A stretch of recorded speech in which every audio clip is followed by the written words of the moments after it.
Definitely rebuilding. And listen, if Jackson, they run the score. That's not a good look. That's not. That's not a good look. And then listen, I know Bill Smith. If his team scored on your second team, let them score some points. They ain't scored none all year. Yeah. Let them score some points. Yeah. That ain't hurting nobody's. Y'all had them 50-something nothing at one time. I mean, 14 at one to 13 at one time. Yeah. Let them score a point or two. Yeah. Don't run it up like that. That looks bad. It does. That looks bad. And let me tell you, it comes back to bite you too. It will. It'll come back to bite you because coaches never forget that kind of stuff. Yeah. You know, well, they got some more. That's no contest for me. But now this next one, tomorrow night's TV 24 game of the week, Hartsel and Oxford. And I'm going to tell you something. It's going to be a good one. Oxford picked a heck of a homecoming team. I don't know if they knew they were going to be this good at the beginning of the year, but they're bringing a 5-0 record in here, ranked number 6 in the state in 6A. Yeah. And that's going to be a tough test for Oxford. It is. I listen, I love Coach Adams and what he's doing. I just feel like it's going to be a really close game. I feel like Hartsel leaves with a 2 or 3, maybe 4-point win. I think it may be a touchdown. Touchdown? Yeah.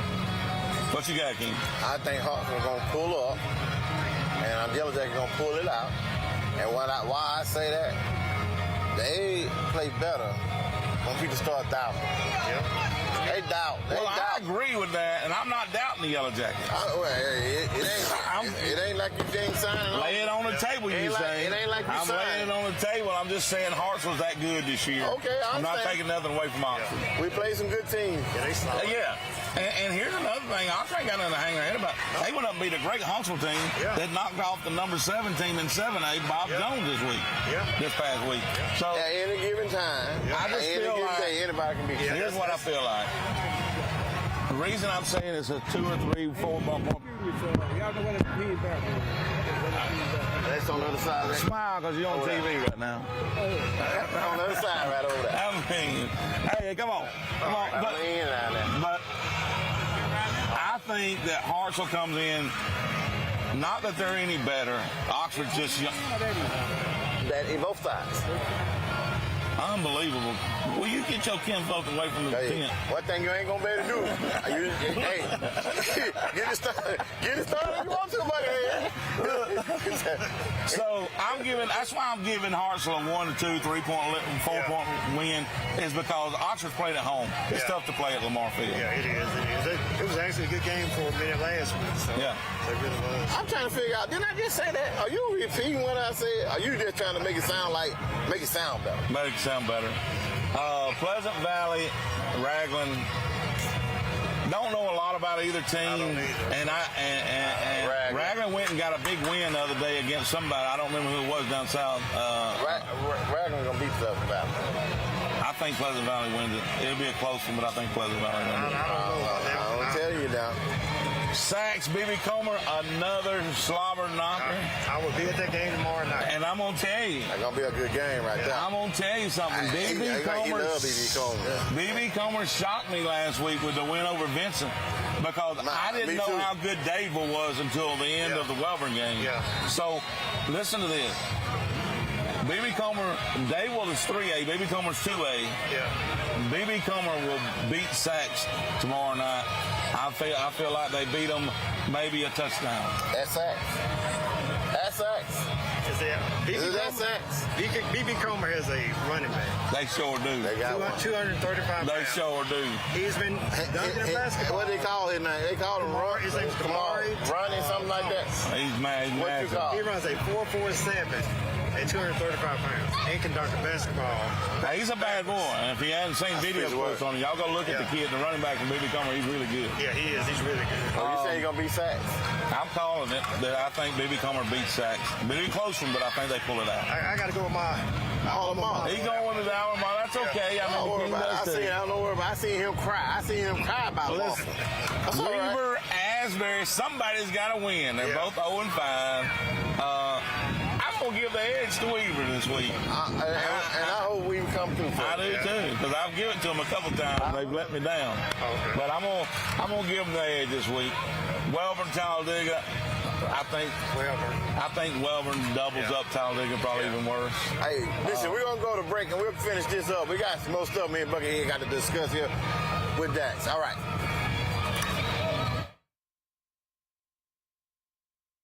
Hey guys, my name is Thomas Shelton, aka the Alpha Man. I'm the proud presenting sponsor of High School Primetime with Buckethead and the King. When you think high school football, think High School Primetime. And when you think of insurance, think of me, Thomas Shelton at Alpha Insurance.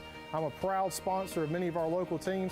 I give out over $7,500 a year to our local teams in our community. As part of Alpha, we've been in the community giving back for over 100 years, and I'd love to be your agent next time you think of insurance. Thanks so much. Hi, I'm Carrie. At Timberline Homes of Anniston, we offer a variety of manufacturers, including our very own Timber Creek Housing. Timber Creek opened their doors in August of 2021 and now offer over 10 finished sheetrock floor plans. At Timberline Homes of Anniston, we partner with 7 lenders to offer the best financing terms for you and your family. Our Land in Lieu loan option allows you to use the full value of your land as your down payment. Visit us at www.timberlinehomesofaniston.com to get pre-qualified today. There's a special place where overtime gives way to family time, where fast pace becomes a little slower lifestyle. At Campers Unlimited, we can help get you there, where your lake house, beach house, or tailgate headquarters can have the same address. We carry the top brands in America like Grand Design and Forest River. With a large selection, we're sure to have a floor plan that fits your needs. So when you're ready to disconnect in order to reconnect, take the easy drive to Campers Unlimited on Interstate 59 in Gadsden or shop us online at campersunlimited.net. Hey, this is Skip Chopper right here at TV24. I'm right here at K&T Auto Auction right here, 100 Industrial Drive here in Oxford, Alabama. Come out here and see the friendly folks here at K&T Auto Auction. Relax, have a good time, and see everything what this is about right here at K&T Auto Auction. Tell them Skip Chopper sent you.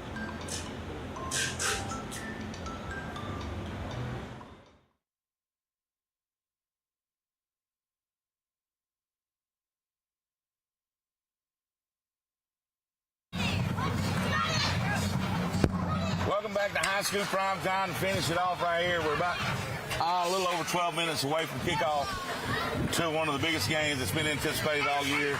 This doggone bulldog fight between Anniston and Piedmont. And look, if you can't get here, which I don't know if you can get in if you got here right now anyhow, but if you can't get here, it's on WOTM, My 68. You have Coach Rick Rhodes and Mickey Shaggart on the calls tonight. And listen, we've heard them all. They do it every Thursday night. You can't beat them. They do a great job. So make sure, like I said, I don't know if you can get in this place right now if you wanted to with the lines stacked up. You'd probably definitely miss kickoff. But come on anyhow if you want to. It's a great atmosphere. But if you can't get here, watch it on WOTM My 68. But let's go through a couple more games, then we'll finish off with this game. We were talking about Hoax Bluff, White Plains. I feel like that could go either way. Yeah. Neither one of them has shown any dominance this year. It's at Hoax Bluff, so you're probably going to lean a little bit toward Hoax Bluff since they're at home. But I think it'll be a close ball. Yeah, it should be. This is my home school, Cherokee County. Mumford. Mumford's traveling up there tomorrow. Now, I'm going to tell you, I like Mumford, but I don't like them in this game. He really set himself up. Yeah. I'm waiting on him to set himself up. I can't help myself. I think Cherokee County's that good this year. Yeah, they are. I mean, their only loss is to number 14 in the state, Anniston. Yeah. And that was a close loss. And it could have went either way. And Right they beat Piedmont. And they beat Piedmont. Yeah, they beat Piedmont. Yeah. So, listen, Sylvester Smith, to me, is probably, I've said this all year, so it's no surprise. To me, it's probably the best athlete in this area. Not talking about position-wise. I'm talking about the best athlete in this area. It's Sylvester Smith from Mumford, number 11. Y'all have all seen him play. He's off Buffalo Wild Wings. High School Primetime Player of the Week this week. And I just don't see him getting it done tomorrow on the road. What do you think? I think one thing, you better give your boys a prep talk. I mean,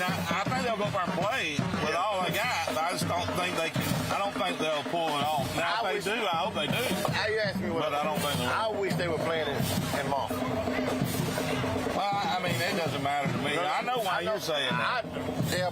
They play harder in Mont. Oh, I thought you was going to say there's a lot of yellow flags, a lot of hankies on the ground. Oh, it's going to be rough in County. Cherokee County. It's hard to go beat them in Cherokee County. Ask Anniston.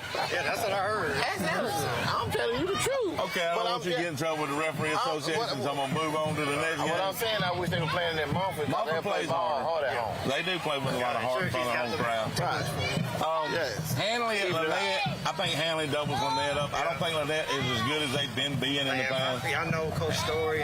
They're a little down a little bit this year. Now, you told me earlier, Hanley the running back, I bet he does not play in this game. Yeah, he has a hurt ankle, so I don't know how severe it is, but I'm hoping he can play, at least for Anniston. Because I want him to play that game. I don't think he'll, in this game tomorrow night, I don't think he touches the field. They'll want to keep him for Anniston. Yeah, I think it will too. So, I'm fine. How you doing? I'm about to get to see y'all person besides seeing y'all on TV and all that. Look good. Thank you for keep watching. Keep watching. Thank you. Absolutely. All right. Randolph County and Wadley. That's still right there. Randolph County is undefeated right now. Yeah, and Wadley is doing this. They surprised me when they let Rammer go down there and beat them.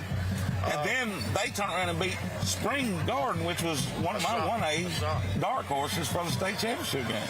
And, you know, Randolph County has a solid quarterback. I think his last name is Willis, Avion Willis. So I think he's maybe a NAA type player. He's a 24 kid, so he's a solid quarterback. So I'm going to go with Randolph County. I think Randolph County gets it done. I like Wadley. They got on me a little bit last year because I was talking about apples and coaches. But yeah, they gave you the blues. Ain't got nothing to do with this game. I just think Randolph County gets it done because they're still in the hunt for within their region. Yeah. They're battling it out. Yeah. And so I just think they're too strong for them this year. Yeah. Spring Garden, Cedar Bluff. You got some teams right now that's actually fighting for that third and fourth spot. Yeah. And can't lose these games coming up Friday. Well, like last week, prime example, early in the season, Mumford played for probably the fourth spot in their region. Yeah. Now Heflin, unless something crazy happens, or Cleveland County, I don't want to call them Heflin, they like to be called Cleveland County now. If something crazy happens, they're out. Yeah, they're out of the playoffs already. Already. That's right. That gets crazy how it's Spring Garden, Cedar Bluff. I think Spring Garden wins this hands down. Cedar Bluff will give them a tough fight, but I think Spring Garden wins the game. Yeah, me too. That's really around our area. That's all the games, you know. I got a team I need to talk about. Okay. I mean, you talked about them last year, and I know Jackson, I got something. He may know a little bit more about them, too. What's going on with Centerpoint? They're good. What are you doing? It was a swap. Last year, we know But they're good this year. They got a nice running back in Troy Bruce. He has some G5 offers. They got a defensive end, Malik Brown. Man, that kid can play. Very and I'm going to tell you this. They're not out of the... Oh. Yeah, we got next. Sorry, guys. Sorry, guy. But we will respect the flag.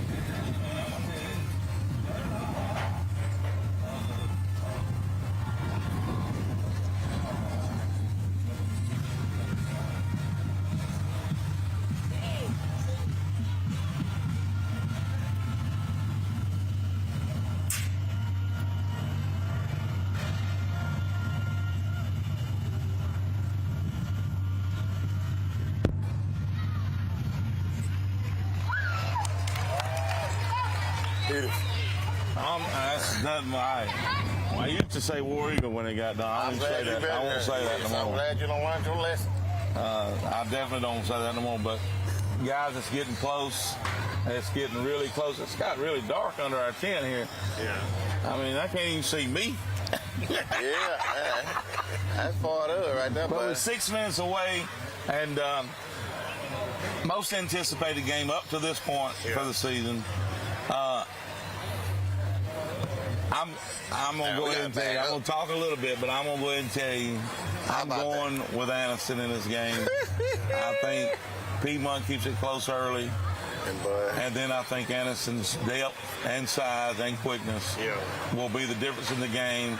And in the third and fourth quarter, they'll be playing the second teams, both sides. So it doesn't really, unless it's still close. But I think Anniston will open it up a little bit, maybe 2 touchdowns, and everybody will breathe a little easier, and nobody will want to blow anybody out in this big game. So I think Anniston leaves here with probably a 2-touchdown lead. Referee's gonna keep it close. I said 2 touchdowns. That's close. You said it the way you want to say it. I'm saying it the way I want to say it. They're gonna keep this game close. Referee's gonna keep this game close. It's on the table. Take it off if you want to. Good game. I gotta go with that. No point spread. No point spread.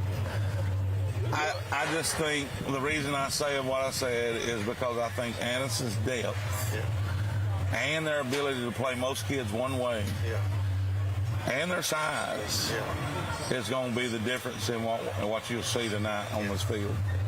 So I say this, you know that we went somewhere and we were watching some of the smaller schools at the state championship last year, and we were shocked that we seen the team and they didn't have about like 15, 20 players on there. Lee Hubbard, I see you, and about 15 players on that sideline, and you like, man, that's small school, but they played, and they made it to the state. But we talking about, you go on the sideline and you might see 20 or 30, about 35 players. On both sides, almost. No, Anniston, both of them got more players I than think that. Coach Smith said Piedmont got 7, 8 players. Yeah. He dressing everybody. Okay, Well, he's got that many. I mean, why not dress everybody? He's got that many. I like to see what their classification is. Because I know that if he got that many, he got some 9th graders out. So did Anniston. That's what I'm saying. But I still So all 3 of us are going Anniston? I bet Coach Smith is in the locker room watching this right now. He's loving that. Sorry, Coach, I love you, Coach. He's saying, I know you're going to have a good game look what plan. the Buckethead King and Dex has said. They don't believe in you. So let's go out there and prove them wrong. Hey, I'll take a little billboard material. I'll take some. Listen, man, that's the line still halfway out there in the road. Them folks still trying to get in. That's what I tried to tell you. If you tried to come right now, I don't know if you'd make the kickoff. But guys, like I said, tune in. It's on WOTM My 68. You got Mickey and Coach calling the game. You won't get any better than that, I can tell you. And and I'd love to hear Mickey say that's a Buckethead King touchdown one time. So say it when Piedmont scores so the King can get mad. I ain't got to worry about it. He in it. Guys, appreciate you tuning in with us tonight. We're still good? Oh, okay. Well, we'll keep going. My God, I'm trying to cut you off short. Don't be trying to cut me out my minutes, man. I'm trying to cut you off short. You got folks coming over here speaking to you. You over there blowing them out, man. We're going to catch you when we get back to the shot. You can't do that. Listen, fans. You got fans, man. As soon as we get off air, we'll talk to you for hours. But we're trying to do a show, and I know the King, he gets lost in the stuff he says anyhow. So if y'all need him, just taking him away from us, and me and Dex will keep going. But it's sort of, when it's tough to talk when you got people yelling in your ears, though. So it's tough to concentrate. First thing first, you need to be able to chew gum and walk it. You can't do that. I already know, because y'all off balance. When they came up, you wasn't talking on the show. I was telling you. All we seen was the ear. This thing wasn't zoomed in. Come over here and tap. My mom always said, somebody tapped on your shoulder, you need to see what it is. You get hit in the head up here, Buckethead. I'm trying to look out for the looking out for you. You talking I'm looking out for you. The man had 2 crutches. I said, hey. No. But look, get ready for the game, and I'm not going to cut it short. But we can wrap it up. Keep going. I want to talk about one other game, though. All right. Tomorrow night's game, Oxford-Hartsville. We talk about it a lot. Yeah. But it's going to be on TV 24. All right. And it'll be on all the apps and all the, social media. Yeah. So here's the thing. That's another good game to follow up this game tonight. Yeah, it is. And there's some good games in our area. We talked about most of them. Yeah. There's some big games statewide as well. Right. But none bigger than this one tonight. Yeah. And in our area, none bigger than the Oxford game. Yeah. And you got Montford, Cherokee County. Yeah. That's another big one. Sachs, Yeah. B.B. Comer is another big one. Alexandria, Yeah. Central Clay is another big one. If you know high school football, Man, you got a choice. Within a 30-mile radius right here, you got a choice to see a slobber knocker, old school football game. A lot of good players. Listen, I need to say this right here. I had an old lady come by here right before we got started good, and she wanted to thank TV, My 68, for showing the game on TV, because she said her friends at home and when they were to come out, we would be able to see this ball game. See, that's important to me. Oh, absolutely. And I love that. I mean, she said she's an elder lady. Are they cutting you a check? Hey, make that out to the king. They cutting him a check. Dex, man, you got left out on that one. Make that out to the king. You got left out on that one. But 7 o'clock. Okay.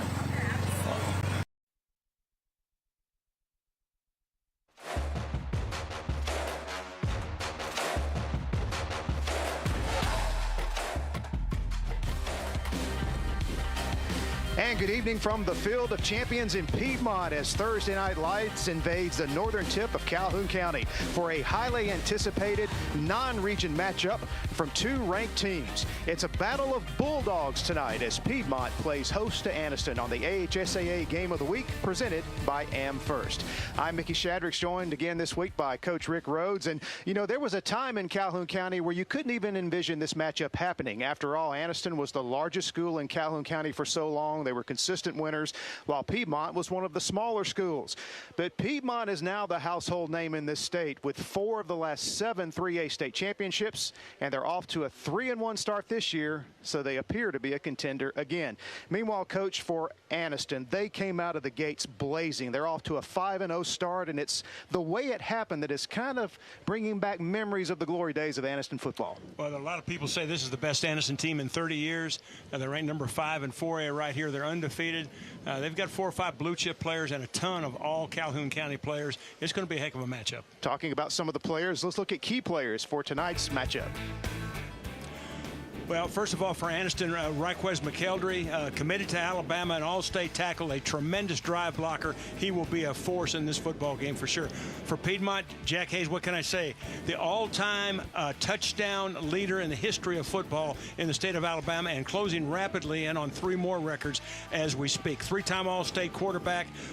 He's an electric player. 2 really, really good ones. And our key players presented by Luma Dentistry. Clearly a game that needs a big stage. We've got it tonight on the AHSAA Statewide Game of the Week presented by AmFirst.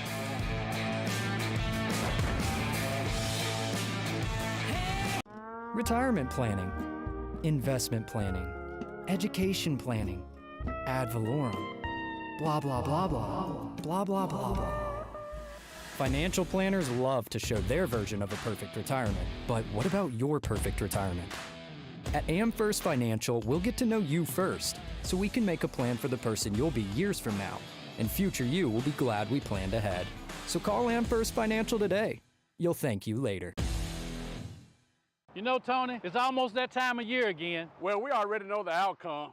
Roll Tide. No, not that game. I'm talking about scoring the #1 truck in America for the last 45 years, the Ford F-150. Right now, you can order a new 2023 Ford F-150 at Sunny King Ford with absolutely no deposit. Choose the features you need and the extras you want. Only at Sunny King Ford. That's right, Sunny King Ford, on the sunny side of the street, Anniston, Oxford. Now that's a catch. Are you an enthusiastic sports fan? Want to have fun and get in on the action? Heck, yes. That'd be awesome. Have great attention to detail? Want to stay active? Definitely. Want to give back to the student athletes in your community? Obviously, yes. Then you'd make an excellent high school sports official.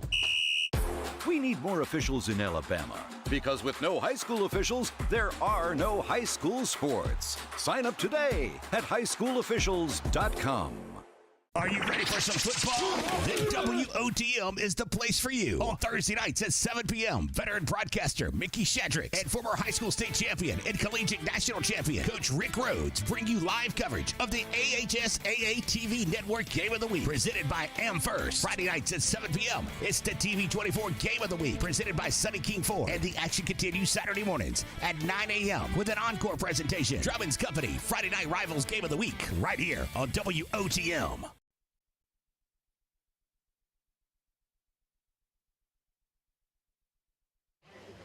Great atmosphere for high school football tonight at the Field of Champions as we continue to get set for kickoff between Piedmont and Anniston. Time to take a look now at our Blueprints to Victory presented by Rob Walker Architects.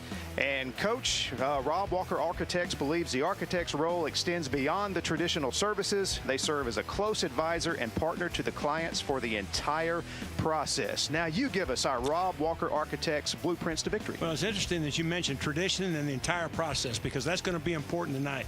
Anniston has got to focus on what's important, and that's that process. They can't get caught up in the hype. You know, this is called the Field of Champions. The tradition here is second to none. If they get caught up in that, Piedmont can give them a hard time. They've got to focus on Anniston football. For Piedmont, Hayes is a tremendous player, one of the very best in the state, but he's going to have more help tonight than he's had at any time this year. He's going to have a running back step forward. Somebody's going to have to make some big plays offensively and defensive as well. Special teams are going to be important. It's going to be a heck of a football game.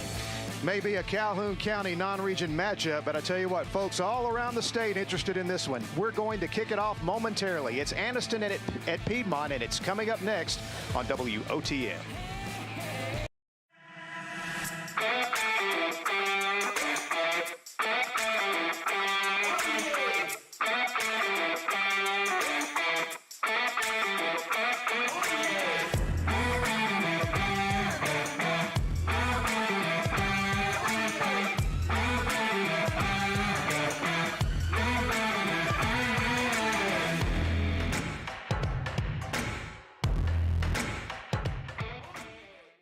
It's the 1, 2, 3 sales event happening right now at Sarah Nissan. 1 year of free gas, 2 years of maintenance, and 3 months of no payments. Sarah Nissan is ready to put you in a nicer, newer vehicle and let you keep more money in your pocket. Call 256-245-5000 for more details. Must buy a dealer-suggested retail price with dealer-approved lender. 1 year gas capped at $1,000 in form of a gift card. 2 years of maintenance covered oil changes at recommended intervals. 3 months no payments required dealer-approved lender. See dealer for details.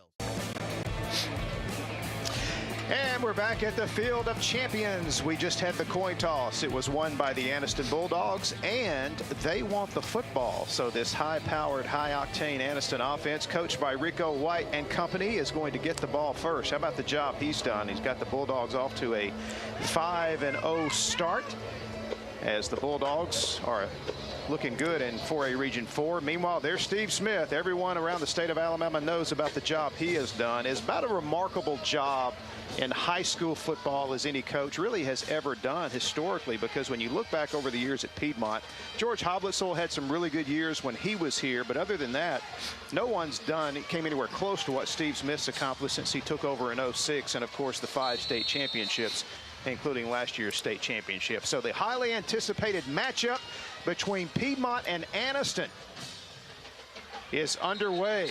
Ooh. And now we're going to have a tough break on special teams for the Bulldogs. That was a little tough to handle there for Jaden Dobbins, and he winds up stepping out of bounds. Well, you know, it was a very interesting kick. It looked like the ball was going to go out of bounds, but it's going to take some English bounce right there, straight towards the end zone, and the Anniston returner, if you watch that right foot, it's going to step out right there on the 3-yard line. And what a great break for Piedmont. Tough one for Anniston. I thought sure that ball was going out of bounds, but put on the right turn signal, and this brand of Bulldogs has got a long, long field. And there's your starting quarterback for Anniston, Cameron Sandlin, who goes by Cam. Well, he's a good one. He's already committed to South Carolina, 6'2", 215, one of the better athletes in the state of Alabama.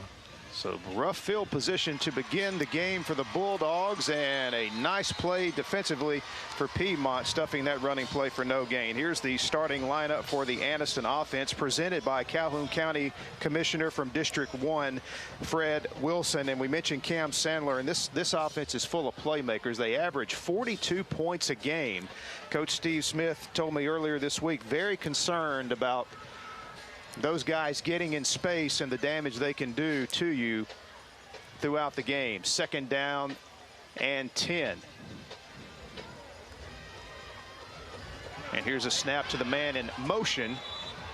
And up to about the 8-yard line goes Dontrey Lunsford. Or correction, that was Malachi Taylor, the junior running back. Here's a look at the Piedmont defense, again brought to you by Calhoun County Commissioner from District 1, Fred Wilson. And Coach, you know as well as I do, this bunch plays very sound defense. They're going to have the work cut out for them tonight. Well, for sure against this high-powered offense, but I've been very impressed with Piedmont's quickness in these first 2 plays. They've actually been quicker to the football than Anniston. That's one of the question marks we had going into the ball game. So 3rd down and 6. Samlin in some trouble in his own end zone, throws downfield, just gets rid of it. It's incomplete. He took a shot toward after he released the football by junior defensive end Chance Murphy, so that'll bring up 4th down. Yeah, just a 3-man rush initially. They played man-free with a couple of spies underneath, but nowhere to go with the football and good pressure, and really a nice job by Samlin just to get the ball out of there. So the thing you want to do when you're backed up is what? Get enough yardage where you can use your spread punt. That is not the case for Anniston right here. That ball's going to have to be kicked in a hurry, and Piedmont should get great field position out of this.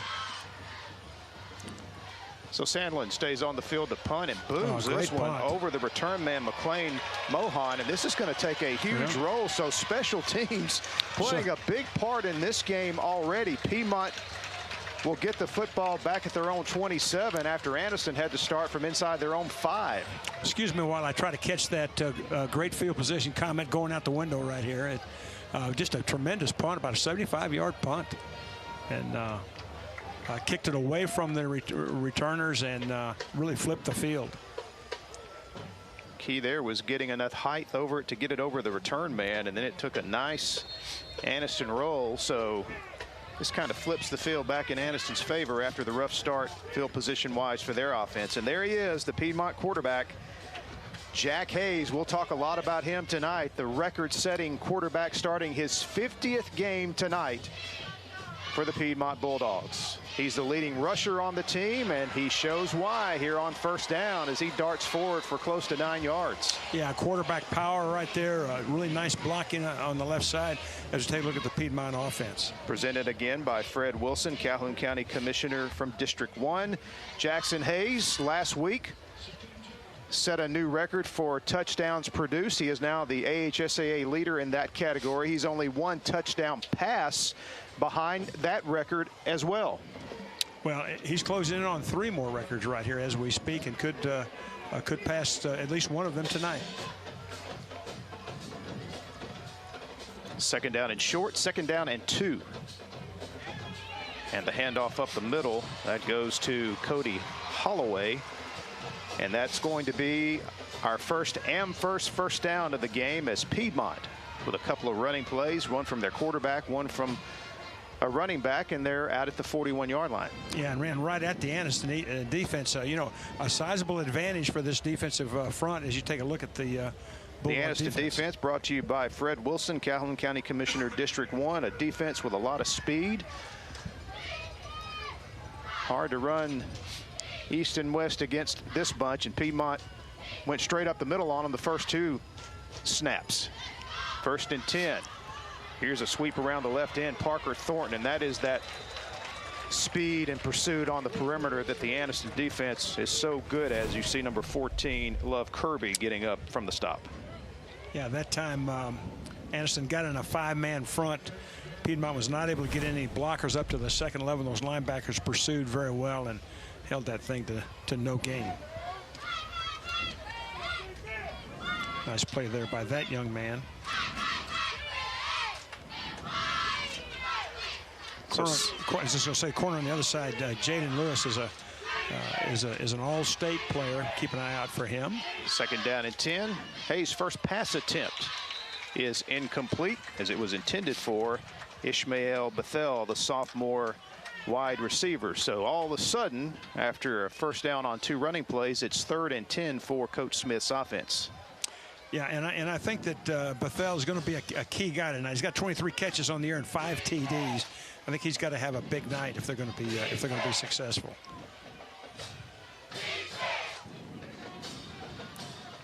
Coach Smith sending in the play with his quarterback Jackson Hayes. Boy, they've been a dynamic duo for a number of years.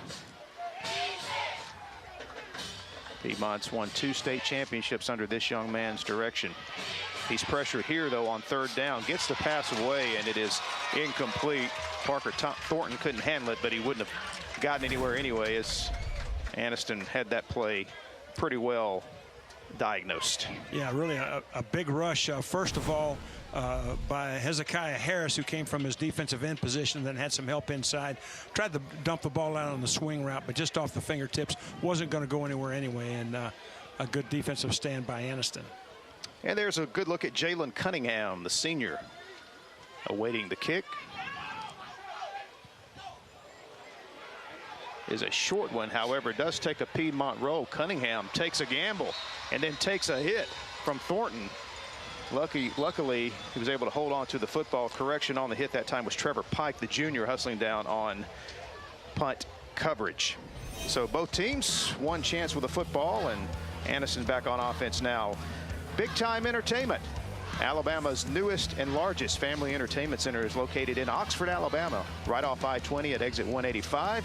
You can come by after the game on Friday night and enjoy the unlimited arcade card for only $10 with the Big Time fifth quarter. Indoor karting, bowling, putt-putt, laser tag, elevated ninja challenge course, and over 85 arcade games all waiting for you at Big Time Entertainment. And we will announce our Big Time player of the game coming up at the end of tonight's game. And there is a look at Cam Sandlin with a little better field position this time. You know, they gained about 25 yards on that exchange of punts.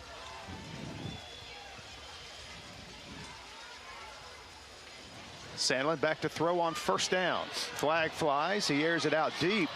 He had Cunningham open behind the defender, Trevor Pike, but there's a flag back at around the line of scrimmage, which may indicate holding. We shall see, as our referee tonight, there you see him with a white hat, is Noel Stevens. While we're waiting, a very interesting route. Had three receivers to that side, one shallow in the middle, one outside, and that middle guy went right down the area between the hash and the numbers and split the safety in the corner. But the ball overthrown, and wouldn't be a bit surprised to see him go back to that. Rico White, Anniston coach, not happy about the call against the Bulldogs, as we get it from Noel Stevens. Hold on, Mike. Holding on the offense. It's a 10-yard penalty. Still first down. So holding call against the Bulldogs will back them up 10 yards. Make it 1st and 20.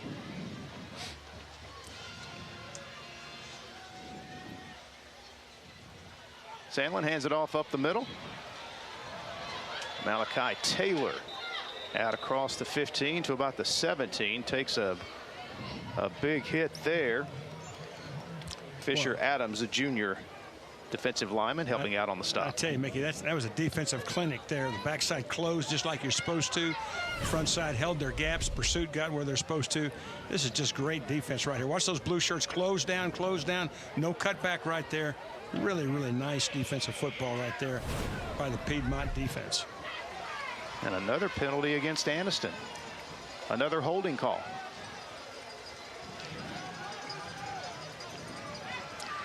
Well, we have seen a lot of that this year. We got illegal formation, not enough men on the line of scrimmage on the offense. Holding on the offense. The penalty is declined. Second down. We talked about the size of the Anniston lineman, but keep in mind now that nose guard for Piedmont, he can play in the big boys room. 6'1", 300-pound junior nose guard right in the center of that defensive alignment. Correction, that was a procedure penalty decline, so second down. And once again, the give up the middle to Taylor. Spins his way out across the 20. And that's going to set up a 3rd down and 12 for this Bulldog offense. You know, the thing you want to do offensively is you want to get a hat on a hat. In other words, for that front seven, you want to get a body on a body and have them try to make tackles with bodies hanging on them. Anniston hasn't been able to do that so far. The Piedmont defense has been able to pop guys clean, keep gap control in place, and made it very, very tough on Anniston so far. Sandlin back to throw. Goes up top, and it's incomplete. down at the 45-yard line. Jalen Cunningham was in the vicinity. It was defended well. Also, Trevor Pike was in the neighborhood. Piedmont's defensive back. There you see him on your screen, number 20. So it's going to be another 3 and out for this Bulldog offense that have yet to pick up a first down. Yeah, I ran a corner route to their bench and really had some room behind the flat defender and in front of the safety, but the ball well overthrown. I think that young man right there is just a little bit too juiced up right now. Has to settle into the game. Not as good a punt this time for Sandlin. Matter of fact, the exact opposite is a short kick and then takes a little bit of a Piedmont bounce back to the 31. So the Bulldogs are going to have great field position for their second offensive possession of the game. It'll be first down at the Anniston 31 for Piedmont. I'd like to thank our friends at Harvey's on Noble in Sylacauga. Outstanding menu, very diverse menu. We pretty much sampled everything, and it is excellent. Another great steak again tonight. Unfortunately, Vince ate it, not me, but it was a great steak. If you're in that area, folks, go see them. You know without even trying it because you've had that many, right? I know it was good. I guarantee you. Harvey's on Noble, Sylacauga. Make it your next stop, your next time out dining. First down at the 31 for Piedmont.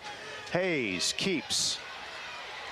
Good patience, let the hole develop, and he's inside the 25 for a very nice gain on first down. Well, and that backfit action really helps too. You know, you've got a little motion opening up the weak side. That weak side linebacker's got to move out just a little bit. You can see the right guard wraps around, gets a nice block.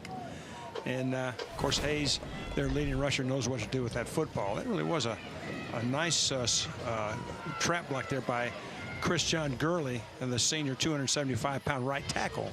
Hayes comes in averaging right at 7 yards a carry, picked up 6 that time. Second down and 4. Here he goes again, and picks up about 2, maybe 3. He was met by one of the Anniston defenders right away and shook off that would-be tackle. So here's a 3rd and 2 now coming up for Piedmont at around the 23, and we're going to have our first mandatory heat timeout at 6:10 here in the first quarter. Just underway from Piedmont here on the AHSAA Game of the Week. Sylacauga's best kept secret? No more. Harvey's on Noble is the place to go for the area's best food and drinks. Whether you're in the mood for steak, burgers, salad, seafood, or dessert, Harvey's on Noble will not disappoint, and the atmosphere is perfect for catching the big game or just relaxing after work. Harvey's is open for dinner Wednesday through Saturdays, so round up the family and we'll see you at Harvey's on Noble, downtown Sylacauga. Mr. President, Bessemer Superhighway is backed up. What are we going to do? Are you serious? Get me the King Boys. King Boys Towing is the fastest growing tow and recovery company in Birmingham and surrounding areas for one reason. Our customers are our top priority. Whether your car's been in an accident, it's stuck in the driveway and won't start, or you just need a tow to your preferred repair shop, give us a call. Our fleet of flatbed tow trucks will provide courteous and fast service. King Boys Towing, 205-428-3235. And back at the Field of Champions, our first quarter mandatory heat break coming at the 6:10 mark of the first quarter. And when we resume play, it's going to be a very big down, 3rd and 2 for Piedmont as they've got it at the Anniston 23. Yeah, I think drives like this are key for either team. I mean, when you get advantageous field position in a game like this, you've got to turn it into points. The opposition is just too good. You can't let opportunities go by. A lot of conversation over there.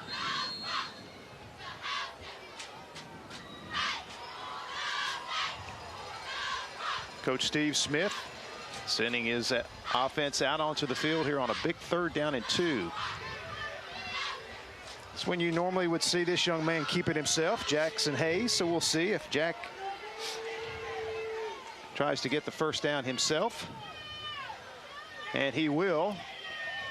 See the hard running there by the experienced senior quarterback, and he's going to have it. Yeah, he was hit by Harris just a little bit short, but good body lean and great leg drive.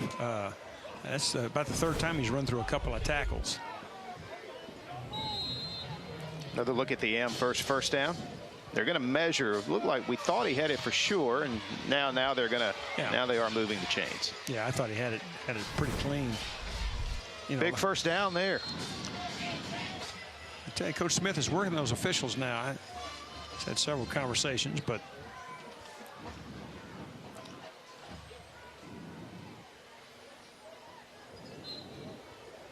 this is red right, X53 over. You didn't know I was a lip reader, did you? He's going to have to introduce himself to a new quarterback next year. I don't know what he'll do. Yeah, start all over. I mean, Hayes started 1 game as an 8th grader, started 15 games as a 9th grader, 14 as a sophomore, then 15 last year. Throw to the end zone. Beautiful. And it is a touchdown, complete to Ishmael Bethel for his 6th touchdown reception of the season. The Harvey's on Noble touchdown pass. Well, I tell you, folks, this is a clinic on how to throw the fade route. They set it up beautifully. Inside run, inside run, inside run. Came off of it. 2 things. First of all, receiver does a great job of stacking the defensive back, and the throw is absolutely perfect. Right over the outside shoulder. Absolutely no way in the world that Jaden Dobbins had any chance to defend that play right there. Just a perfectly executed play. And the extra point is good as Piedmont strikes first. 7-0. Another look at the touchdown pass. Well, if you look at it now, if you look at the very beginning of it, you can see that Bethel, at the beginning of this play, a little stutter is to set up that defender. Then he busts right through the outside shoulder. You're going to see it right here. Watch this little stutter step 4 yards downfield. And watch him go right through the outside shoulder and get back vertical. And the ball is absolutely perfect. There's no defense for that. Can't be done. It's impossible. I don't care if you have the best defender in the NFL out there. He can't defend that pass. So 7-0, Piedmont striking first in this one. And, you know, this game's, even though we've seen some field position shifting, especially with the Anniston punt, it seems as though the opening kickoff kind of tilted the field in Piedmont's favor. Yeah, I mean, you know, if you think about two special teams situations, stepping out of bounds on the 4-yard line on the opening kickoff and then the 10-yard punt. I mean, those are 2 huge plays in this game. And, of course, special teams always seem to have a way of rearing their ugly head, especially in big games. So the Sarah Automotive kickoff from Sloan Smith, and a whistle and a flag. I think we got an offside on Piedmont.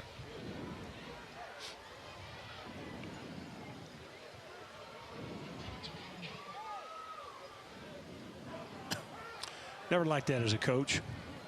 Guys got a little winded. Got to go back, do it all over again. Prior to the kick, offsides on the kicking team. It's a 5-yard penalty. Re-kick. You know, you want to get that edge. You want to get off on the ball, but you cannot jump it. That can be a real expensive penalty.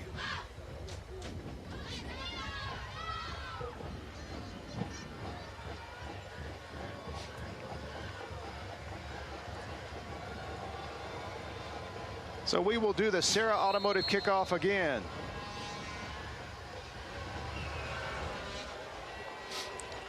And Smith's kick is shorter and fielded by Cunningham. And a nice return as he is out to about the 35-yard line to set up the Anniston offense with good field position correction. That was Jaden Dobbins on the return. That's a nice tackle by Jake Austin. Watch him coming from the left side of your screen. Makes that shoestring tackler. That one might have gone for a little bit more yardage. You know, I wonder if Coach Smith knows Mike Gundy at Oklahoma State. I think they're the only 2 mullets in football. Not being critical. Not being critical at all. First down at the 33. Little flea flicker action. Sandlin drifting left, squares his shoulders and throws it deep for Cunningham, who cannot make the grab at the 15-yard line. Trevor Pike was back there. Cunningham was behind the secondary, but the pass was a little short. Well, this is the old flea flicker. Ball is thrown back, a little stutter step to set up the safety. Got behind him, but the throw really is a little bit late and underthrown, and you know, the thing you want, you know, for your quarterback is to play in rhythm. And so far, Cam Sandlin has really just hasn't had any rhythm yet. He's really overthrown a lot of passes, underthrew that one. He's just got to settle into a rhythm. Sandlin swings it out here. This is Cunningham, and Cunningham is very close to the Amherst first down, and I think he's going to have it. So the first down of the game for the Bulldogs comes with about 4.5 to play here in the first quarter. Yeah, the fake held the inside linebackers. A nice block on the edge out there that time by Deion Lunsford. Sprung that for the best play of the night for Anniston. And a little wildcat. Taylor doesn't get much at all as the Piedmont defense ready for that play. Maybe a gain of 2 with forward progress. We'll call it 2nd down and 8, just across the 45-yard line. And just a little off-tackle power play. Pretty well defended. Good look at Malachi Taylor, the junior running back for the Bulldogs. Now Sandlin back in to take the snap at quarterback on 2nd down and 9. They swing it out here to Cunningham, and he quickly gets it upfield just across the midfield stripe, and that's going to set up a big 3rd down and 4 now for this Anniston offense. It's a real nice hustling play by Chance Murphy, the 215-pound defensive end. Ran that thing down from the inside out, showed good speed.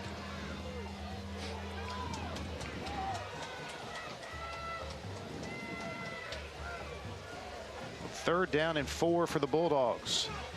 Sandlin with the pitch. It's behind the running back, and he's way behind the line of scrimmage, and Jalen Cunningham is going to be taken down back inside his 40 for a loss of 12 yards. A disastrous play there for Anniston on 3rd and 4. Well, one of the keys to an option play being successful is you've got to get to your pitch key. You've got to pitch the ball off of the guy that's unblocked. This ball is pitched way too soon. It's pitched off pursuit, and you're going to see that even if this ball is caught cleanly, there's a lot of blue shirts out there. They're going to keep that from going anywhere. And, of course, the ball on the ground just makes it a disaster for Anniston and leads to another punt situation.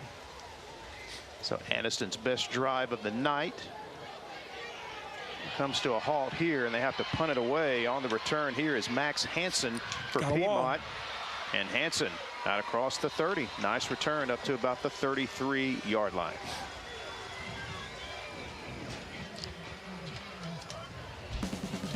So the Bulldog offense takes the field, and while they do, we'll remind you coming up tomorrow night on My 68, the Friday night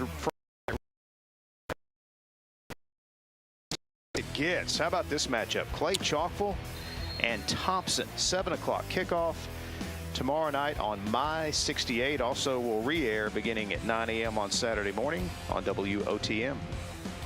Might be a player or two on the field in that one. Speaking of a player, how about this guy? This Jack guy Hayes could play for me anytime. Hayes with a fake, rolling to his left. And we got whistles blowing as the pass was. Got flags downfield. I don't know whether this is a hold in the secondary.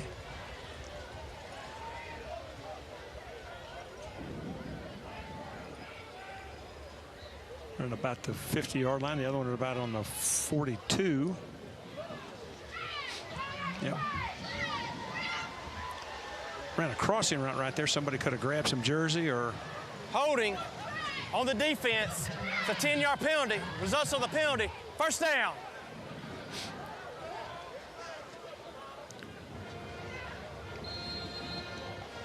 So the penalty will give Piedmont a first down at their 42.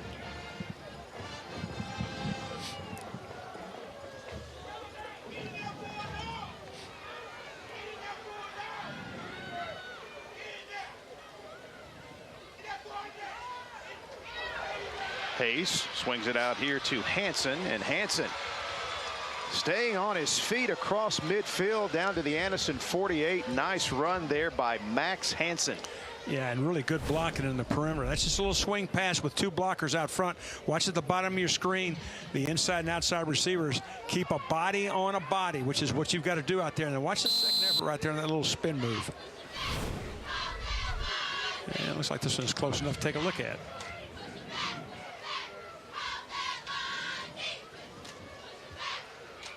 short trip for the Chains. Take a few steps off the Anniston sideline for the measurement.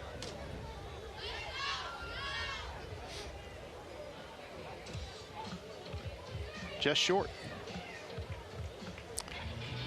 And of course, one of the things you think about right here is this a waste down? Do you try to hit a big one and then come back and get your first down?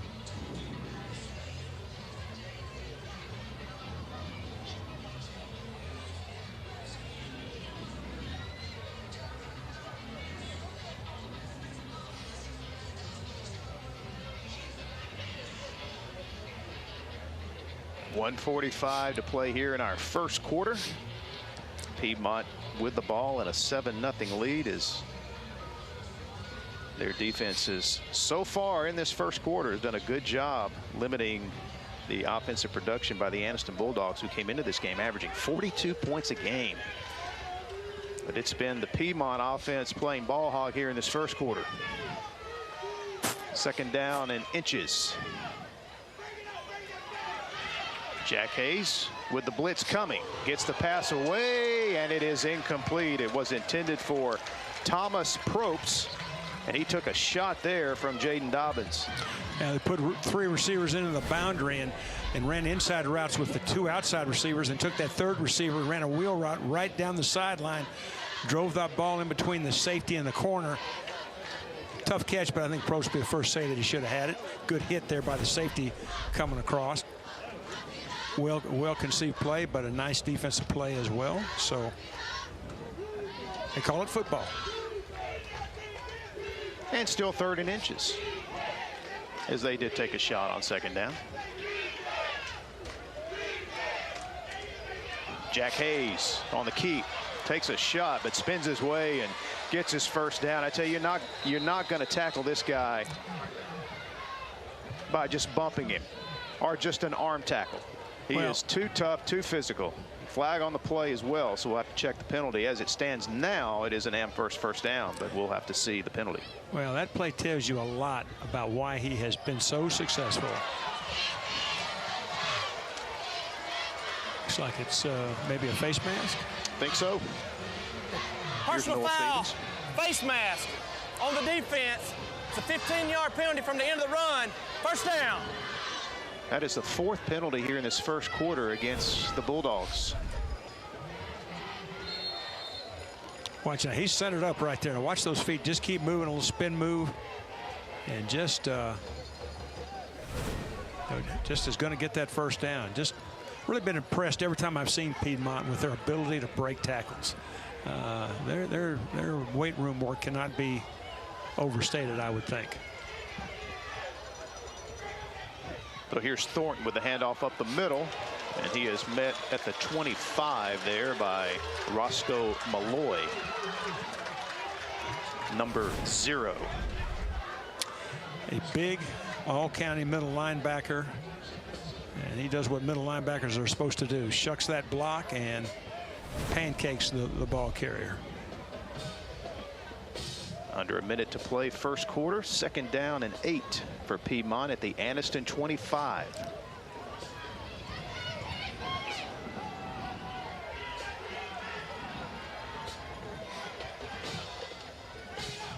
Hayes gets rid of it quickly. This is Probst, and he's inside the 20. So that's going to set up a 3rd down and short as Piedmont is in the AFS red zone. And that'll take us to the end of the first quarter. Our AHSAA game of the week from Piedmont tonight. The Bulldogs of Piedmont leading the Anniston Bulldogs by a score of 7-0.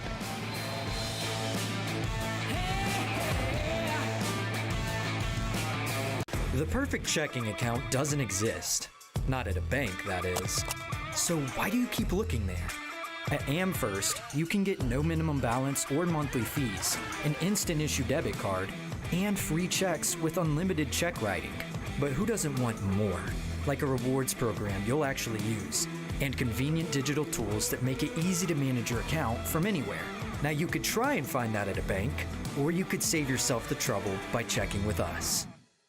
Serving East Alabama for over 20 years, Samco is your local convenient, clean, and friendly gas station. Fill up your tank with gas, diesel, or your favorite snacks and drinks. Samco has 48 locations to serve you in Calhoun, Etowah, Marshall, Talladega, and Cleburne counties. Samco is a proud community leader in giving back to help support local schools in East Alabama. For your convenient, clean, and friendly gas station needs, it's Samco. You know, Tony, it's almost that time of year again. Well, we already know the outcome. Roll Tide. No, not that game. I'm talking about scoring the #1 truck in America for the last 45 years, the Ford F-150.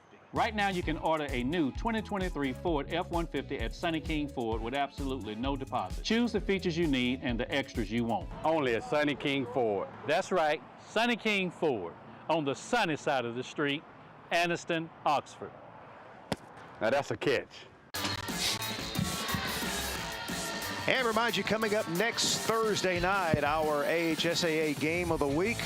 Head south as we will be with you for the matchup between Orange Beach and St. Michael. 7 o'clock kickoff right here on WOTM and the AHSAA Thursday Night Network. Yes, it will.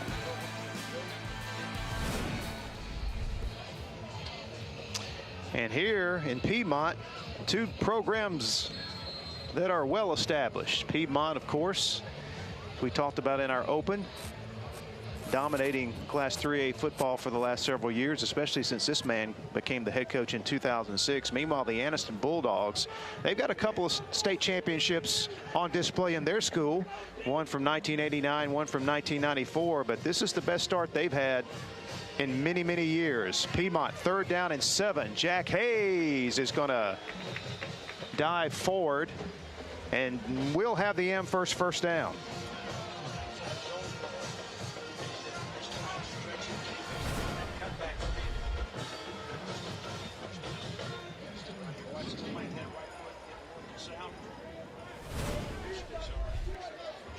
Actually only needed about 3 yards. So the second quarter begins with Piedmont a first down at the Anniston 16. Boy, what a big drive this would be, Coach, if Piedmont could go up by 2 scores in this first half.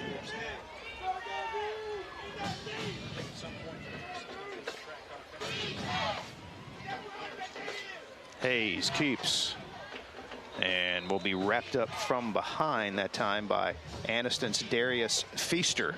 A gain of about, we'll call it a gain of 3.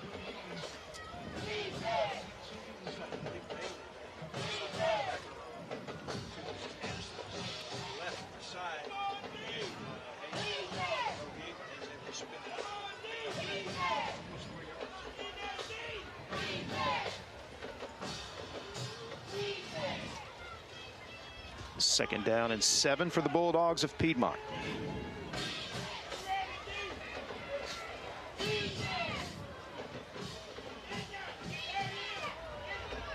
Hayes back to throw. Pocket collapses around him, and he will be sacked at the 17-yard line. A couple of Bulldog defenders wrap him up, led by Hezekiah Harris, a freshman defensive end.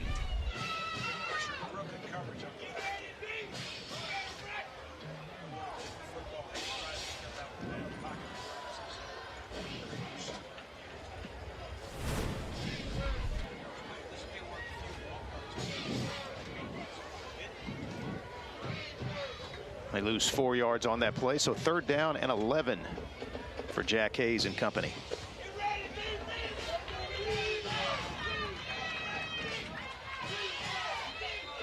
They got to hurry and get the play off. They're going to have to take a timeout from the sideline to avoid the delay of game penalty. Timeout. Piedmont. Their first timeout of the half. First timeout taken for either team. Comes at 9:51 here in the second quarter as Coach Smith looks down his play sheet on 3rd down and 11. Give us an opportunity to thank our friends at King Boys Towing and Recovery. Help us out every week on our Thursday night game of the week, getting our lifts to the stadium, giving us the good camera angles that we provide you each and every Thursday night on Thursday Night Lights. And there you see Reed Barrett high atop his lift here at the Field of Champions? Yes, he is. Bird's eye view. What a great atmosphere as well here. Yeah, this is one of the best high school stadiums. Really one of the best high school complexes. And it really is a complex. Baseball, softball field, their first rate as well. I saw a little video on YouTube about how all this was put together. It's a real commitment to young people by this community. It's built into something special, and they expect something special. Nice look there at the complex, as Coach Rhodes called it. And the pass is incomplete.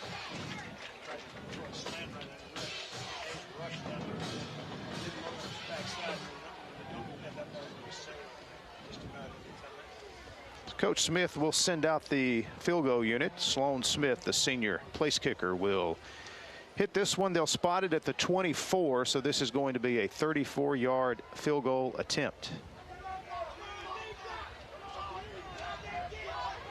Out of a hold from Thomas Probst. And a flag before the play, and we're going to have a procedure penalty against the field goal team.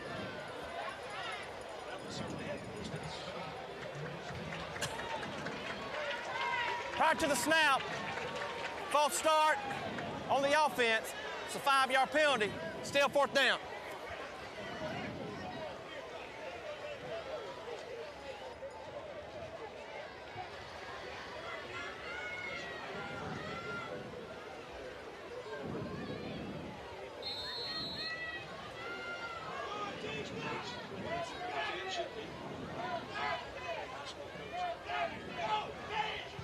And it was good to see Rush before the game. Kick is wide right, so no good. So the Anniston defense.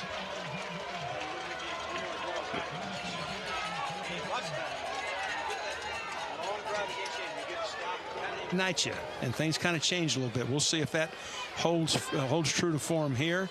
But this is an excellent chance for Anniston now to kind of get this thing turned in a little bit different direction. As I was about to say, the Anniston defense got to feel good about getting out of that without giving up any points as the offense takes the field. Still looking for their first points of the game. Well, you know, they had the sack on 2nd down and then a very well defended play on 3rd down. So that's some momentum, and it's up to that young man right there to take advantage of it, try to get this high-powered offense untracked.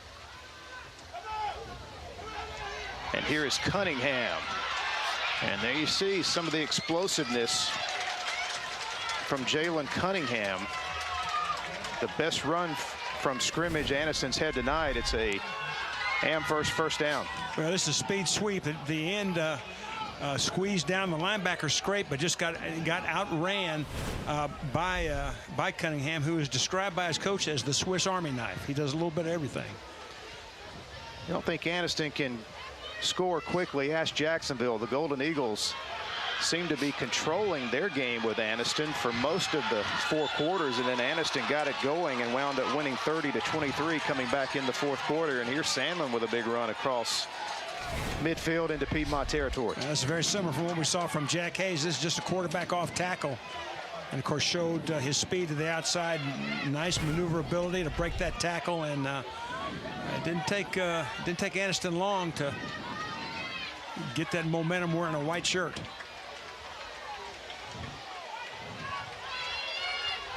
The best back-to-back plays on offense for the Bulldogs so far in the first half. Consecutive Amherst first downs. They've got it first down at the Piedmont 40. Cunningham in motion. Sandlin fakes to him, and he will be taken down behind the line of scrimmage. So a tackle for loss that time by Piedmont's Chance Murphy. That's a really nice job by Murphy. He read the speed sweep. This play really took too long to develop. You can see it's a long time waiting for that handoff, and Murphy just sits there and just waits and reads the mesh, and when he sees the quarterback keep, he just reads it and falls back in and makes a nice play. Chance Murphy, 6'3", 220-pound junior. Nice play there. Negative play makes it 2nd down and 12 for the Bulldogs back at the 42.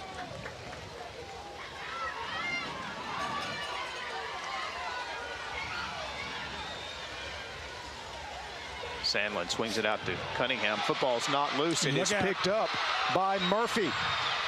And Murphy is going, well, the officials are blowing this play dead. Well, this will be interesting to take a look at. They're going to rule that there was never possession. I can guarantee you there's a gentleman on the blue sideline that's going to disagree with that. You can see it swung out to the outside. I think that's probably a pretty good call. That ball's never really put away. Watch the ball get swung back to the right, knocked loose. I could see that call being made right there. That ball really is never completely possessed, in my opinion. Good break for Anniston, tough break for Piedmont, but nevertheless, it's going to be 3rd down and 11 as we got another stoppage.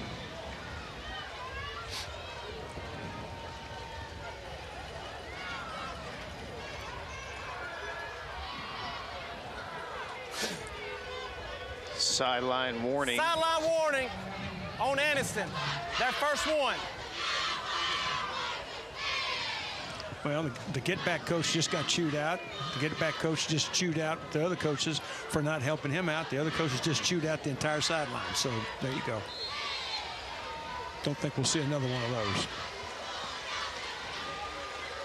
Back to 3rd and 12 at the 42. Pressure up the middle.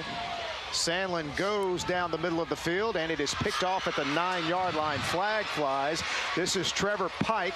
Returns it back to the 27 before he was taken down by Anniston's Cavante Johnson, but we'll await the penalty. Yeah, I don't know. I saw a collision down on the 3-yard line, but it looked like it was after the interception. I don't know whether there was a block in the back. I wouldn't think it would have been an interference call, but maybe so. I think this is going against Piedmont.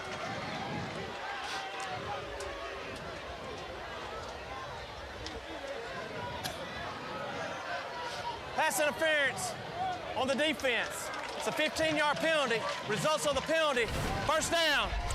Well, there was a collision. If you look to the right of your screen, you're going to see 42 and the receiver right there collide. That is contact when the ball is in the air, so I can see that call being made. And the referee right in position. 2nd penalty against Piedmont, and this is a biggie. Keeps the drive alive for the Bulldogs. 1st down at the Piedmont 27. And here is the Wildcat with Taylor. Reverses field, but just too many blue shirts in the neighborhood. Another tackle for loss back to the 31-yard line. Well, that just shows you the quickness of the Piedmont defense. They got off blocks and ran to the football about as well as you can. You can see, watch those linebackers. You can see in the safety to that side, outside linebacker, all unblocked. 1, 2, 3, 4, 5, 6, 7 blue shirts unblocked out there at the point of attack.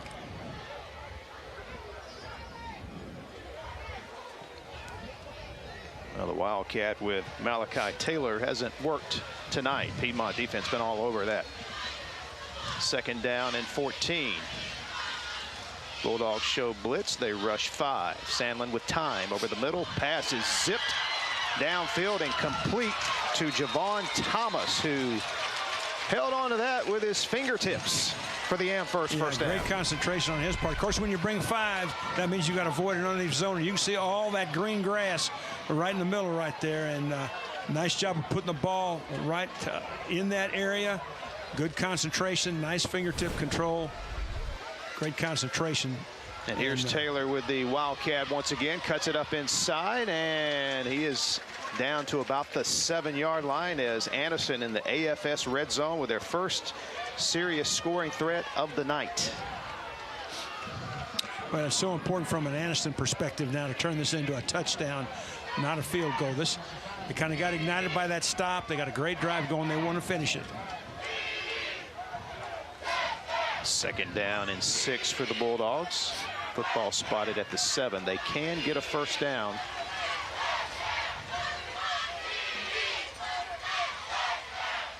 Three receivers split to the wide side. Sandlin will take the snap and take off. And a flag flies. Sandlin is going to be stopped at about the 1.5-yard line, but we'll await the penalty as another flag flies, and we've had a number of those here in this first half. Yeah, you wonder if this isn't going to be a hold right here. They ran a little X scheme and ran big Raquez McKeldry. I really thought that Sandlin would have been much better off keeping the ball inside. Holding. It is a hold. On the offense, it's a 10-yard penalty. Still third down. Boy, what a huge penalty. Hey, we're going to TV timeout. And here's another look at the play. There you see the hold right there, I think, was what the official saw. That'll take us to timeout. 3rd and long when we return to the Field of Champions in Piedmont. Retirement planning, investment planning, education planning, ad valorem, blah, blah, blah, blah, blah, blah, blah, blah. Financial planners love to show their version of a perfect retirement, but what about your perfect retirement?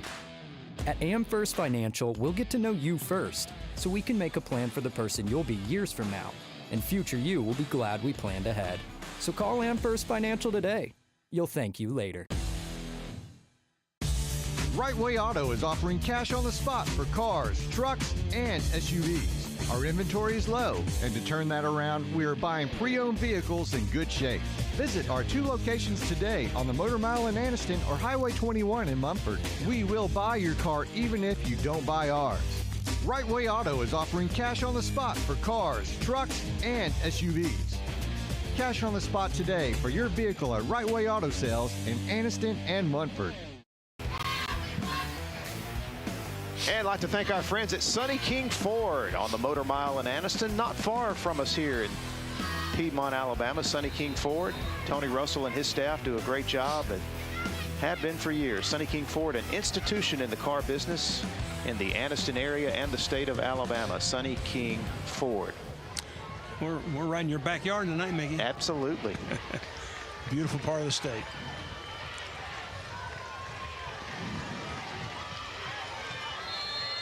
So here we go, 2nd down and 12 as we resume play. Sandlin looking downfield, now will throw. Another flag flies. He completes it for the touchdown to Javon Thomas, but again, we've got to check the flag, and I think we're going to have another hold against Anniston. That would appear to be it. That's usually what the call is on that. Really a nice job of running the scramble drill right there. Receiver did a little punch and pivot back to the outside. Nicely read, but no, the call is on. Well, it's going to be offsetting. Holding on the offense. Holding on the defense.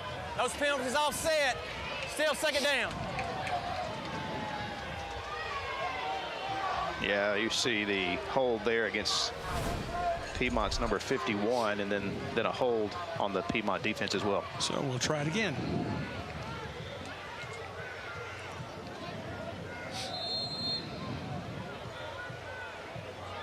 You know, you look at Anniston's schedule, 52 they put on the board against Welborn in week 1. Week 2 scored 24 against Villa Rica. That's their lowest scoring output. 55 against Mumford, 30 against Jacksonville. A big 4th quarter in that game, then 49 last week against White Plains. They've yet to score here at Piedmont. 2nd down and 12. Sandlin's pass is complete inside the 5, and they're on the board here.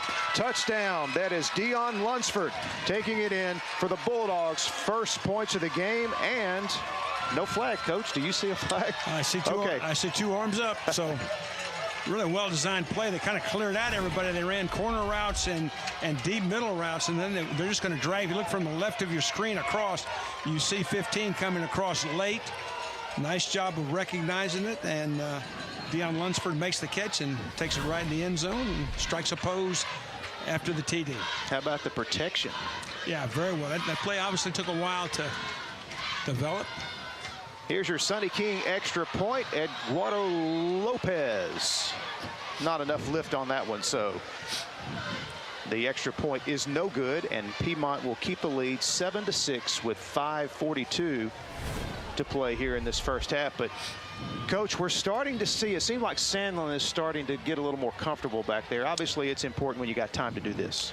Well, yeah, and it looks like he's throwing much more in rhythm than he did earlier. Seeing the field a little bit better. Remember, the touchdown that was called back was a nice play on a scramble drill by him. And, you know, he's very poised right here, just dumps it off just like you're supposed to. And just a well-conceived play. So we got us a ball game. Kind of thought we would. Absolutely. Now, what's important here is, from Piedmont's standpoint, they got to answer. And, of course, Anniston will try to keep that momentum wearing that white jersey. And don't think this kickoff in the field position that it will net is not important. Crucial. There's Max Hansen, the senior return man. Waiting to get an opportunity here. And Cam Sandlin to do the kickoff duties, the AHSAA Automotive kickoff.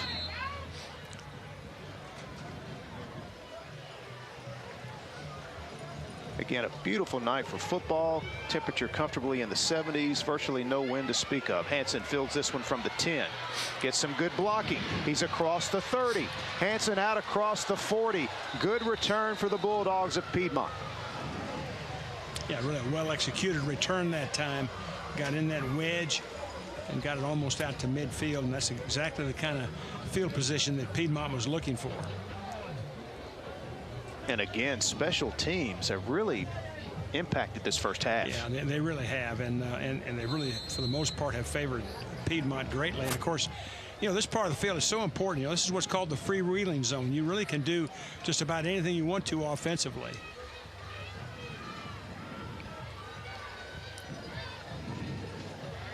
So Jack Hayes and the Piedmont offense back to work with good field position.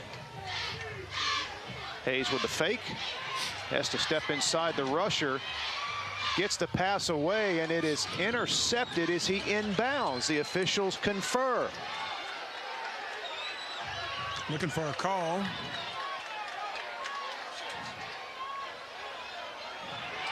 And it is an interception for number 6, Jaden Dobbins, as Jack Hayes throws only his 3rd interception of the season.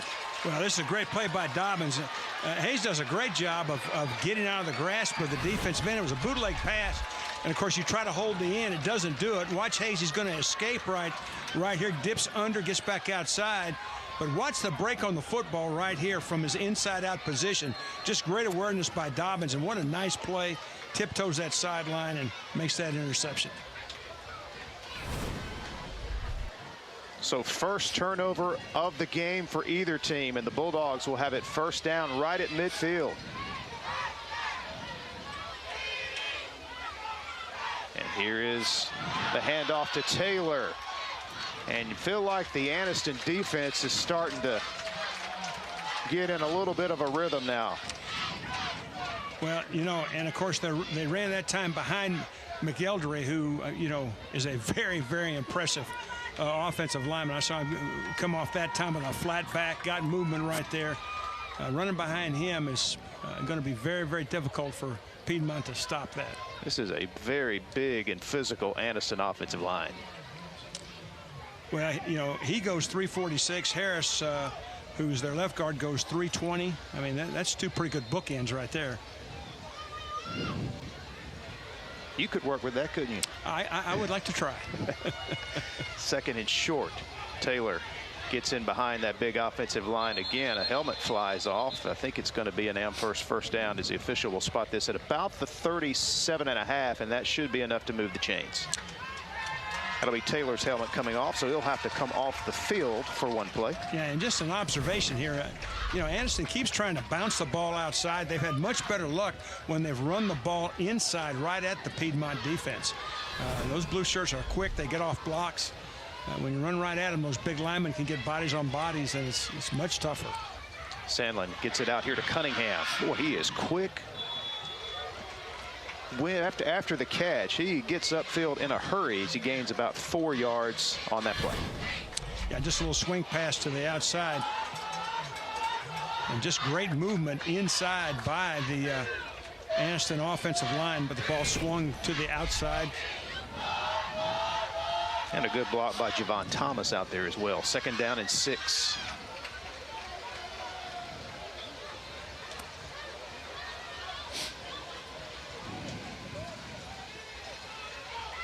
Sandlin, another handoff as, again, the Bulldogs working the middle of that Piedmont defense. This is Elijah Allen, the senior running back, his first carry of the game. Yeah, and ran the left side that time. Picked up a fair amount of yards, but it's going to be 3rd and 2 right here. You got to think they're in 4-down territory right here.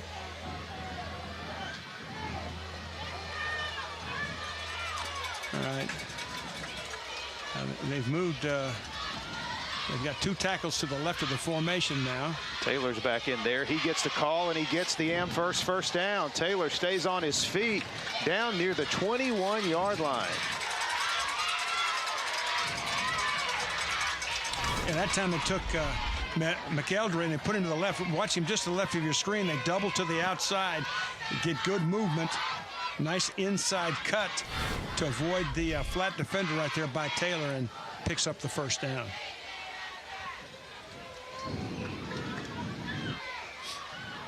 So Anniston, first down at the Piedmont.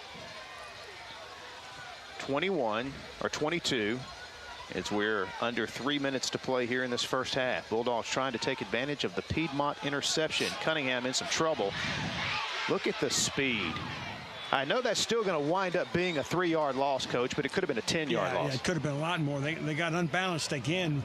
Moved McElderry over to a left tackle and tried to run the reverse back to the short side. But a really nice job that time of doing what the edge guy is supposed to do. That's Red Alford. Stays outside, forces the reverse deep, and forces it to be a minus yardage play. Very disciplined by the Piedmont defense. They've been in position on those plays that Anniston have tried here in the first half. 2nd down and 12. Cunningham in motion. They give it to him. Cunningham tried to wait on his blocks to set up, but there's too many blue jerseys there, led by number 24, Cale Alston, the sophomore linebacker. Yeah, it ran that speed sweep one time to their right for good success, but the rest of the night, that speed sweep just has not been very successful at all. As we get another look at it here, just great pursuit again. Really nice job by that pursuit. Good tackle by Trevor Pike. So 3rd and 11.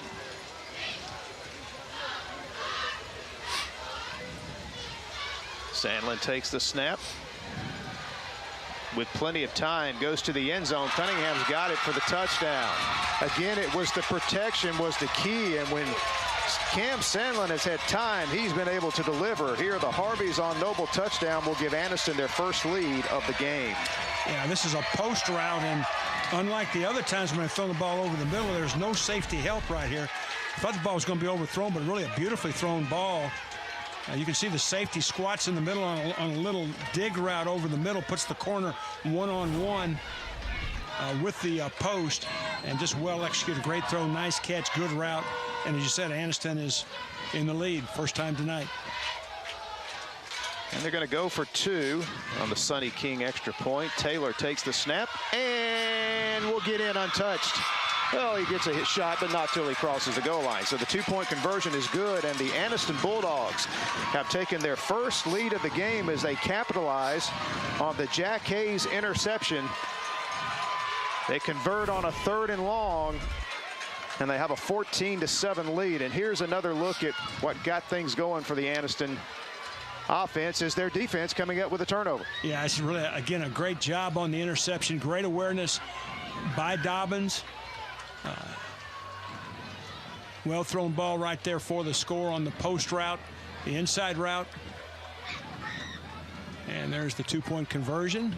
Caught him in man coverage. The corner is out of the play and well blocked. And Anniston has been very impressive the last 2 times out.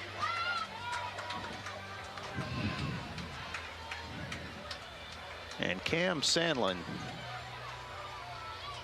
has shown a lot of accuracy here when he has had time to throw. Well, to his credit, he's really put it in a different gear. He's been much calmer in the pocket. Hasn't tried to be too good for lack of a better term, has just thrown in rhythm, and he's really turned his game around. So the Sarah Automotive kickoff. Hansen had a good return last time for Piedmont.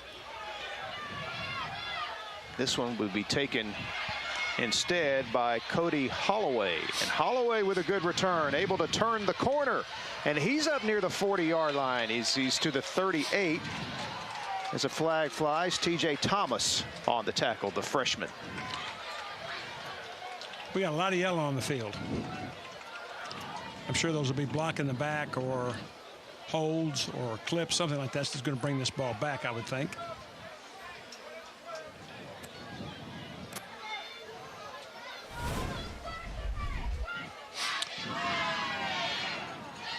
There's a block below the waist right there.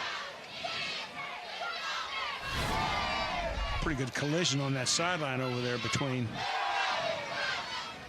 a defender and a coverage guy.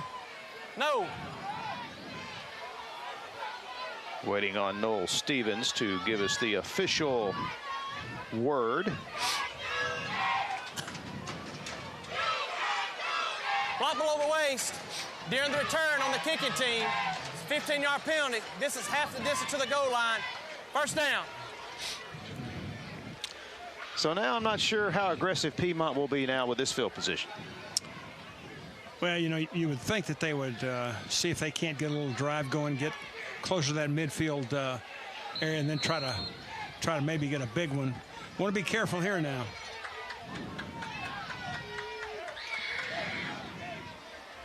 If I'm reading it right, Anniston still has all their timeouts left. Piedmont with 2 timeouts remaining. Hayes on the quarterback keep. And he is stuffed that time as he runs into big number 53, Lindsey Smedley. Play gained about 2. It'll be 2nd and 8. Clock continues to tick away here with under a minute to play here in the first half. Well, Anniston has, you know, again, Mickey, it's funny. You know, we talked about that missed field goal and sometimes what it does. You know, the whole temperament of this game has turned. And Anniston has been able to gain the physical upper hand. Their offensive and defensive lines are really winning the battles up front just about every snap now.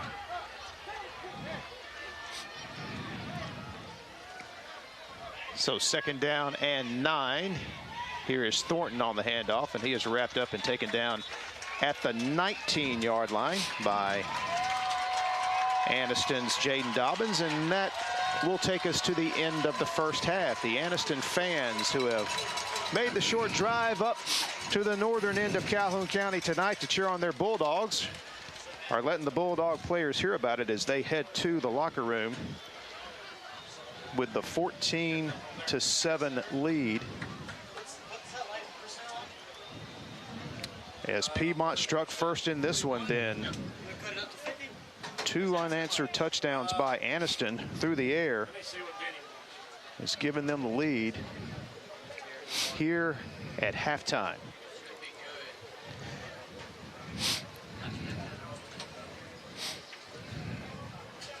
And we are joined now by Anniston head coach Rico White. Coach, Mickey Shadrick saying, Rick Rhodes here with you. Talk about your team there and how the game started off, had some difficult field position, but then your offensive line seemed to take charge, give the quarterback some time to throw, and you got the lead here at halftime. Yeah, the biggest thing, we had to settle it down.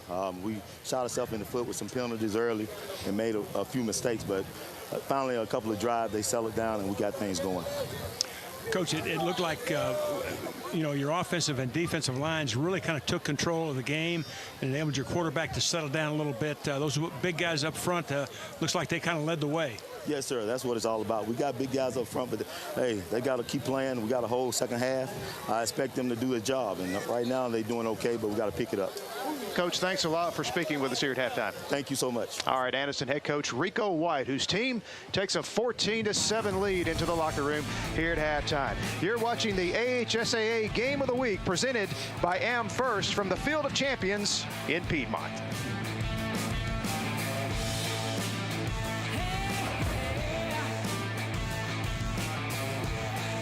A game without a crowd is just a scrimmage. A performance without an audience is just a rehearsal. Without your presence, high school sports and the performing arts aren't possible. Ensure that these essential extracurricular activities continue to enrich the lives of students in Alabama. Purchase a ticket to your local high school's game or performance. This message presented by the AHSAA. Are you ready for some football? Then WOTM is the place for you. On Thursday nights at 7 p.m., veteran broadcaster Mickey Shadrick and former high school state champion and collegiate national champion Coach Rick Rhodes bring you live coverage of the AHSAA TV Network Game of the Week, presented by AmFirst. Friday nights at 7 p.m., it's the TV24 Game of the Week, presented by Sunny King Ford. And the action continues Saturday mornings at 9 a.m. with an encore presentation. Drummond's Company, Friday Night Rivals Game of the Week, right here on WOTM. Retirement planning, investment planning, education planning, ad valorem, blah, blah, blah, blah, blah, blah, blah, blah. Financial planners love to show their version of a perfect retirement, but what about your perfect retirement? At AmFirst Financial, we'll get to know you first, so we can make a plan for the person you'll be years from now, and future you will be glad we planned ahead. So call AmFirst Financial today. You'll thank you later. You know, Tony, it's almost that time of year again. Well, we already know the outcome. Roll Tide. No, not that game. I'm talking about scoring the #1 truck in America for the last 45 years, the Ford F-150. Right now, you can order a new 2023 Ford F-150 at Sunny King Ford with absolutely no deposit. Choose the features you need and the extras you want. Only at Sunny King Ford. That's right, Sunny King Ford, on the sunny side of the street, Anniston, Oxford. Now that's a catch. It's the 1, 2, 3 sales event happening right now at AHSAA Honda. 1 year of free gas, 2 years of maintenance, and 3 months, no payments. AHSAA Honda is ready to put you in a nicer, newer vehicle and keep more money in your pocket. Call 256-245-5000 for more details. 256-245-5000. Must buy at dealer-suggested retail price with dealer-approved lender. 1 year gas capped at $1,000 in the form of a gift card. 2 years of maintenance covers oil changes at recommended intervals. 3 months, no payments require dealer-approved lender. See dealer.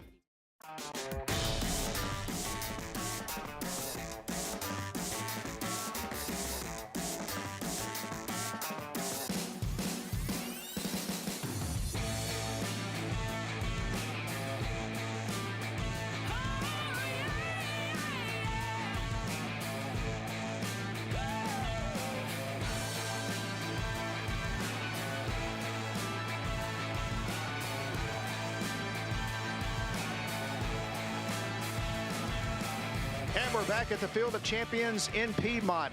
Halftime of our game tonight between Anniston and the Bulldogs of Piedmont. And right now, Susan Scott Carruthers, your host of AHSAA Weekly, sits down with Piedmont coach Steve Smith.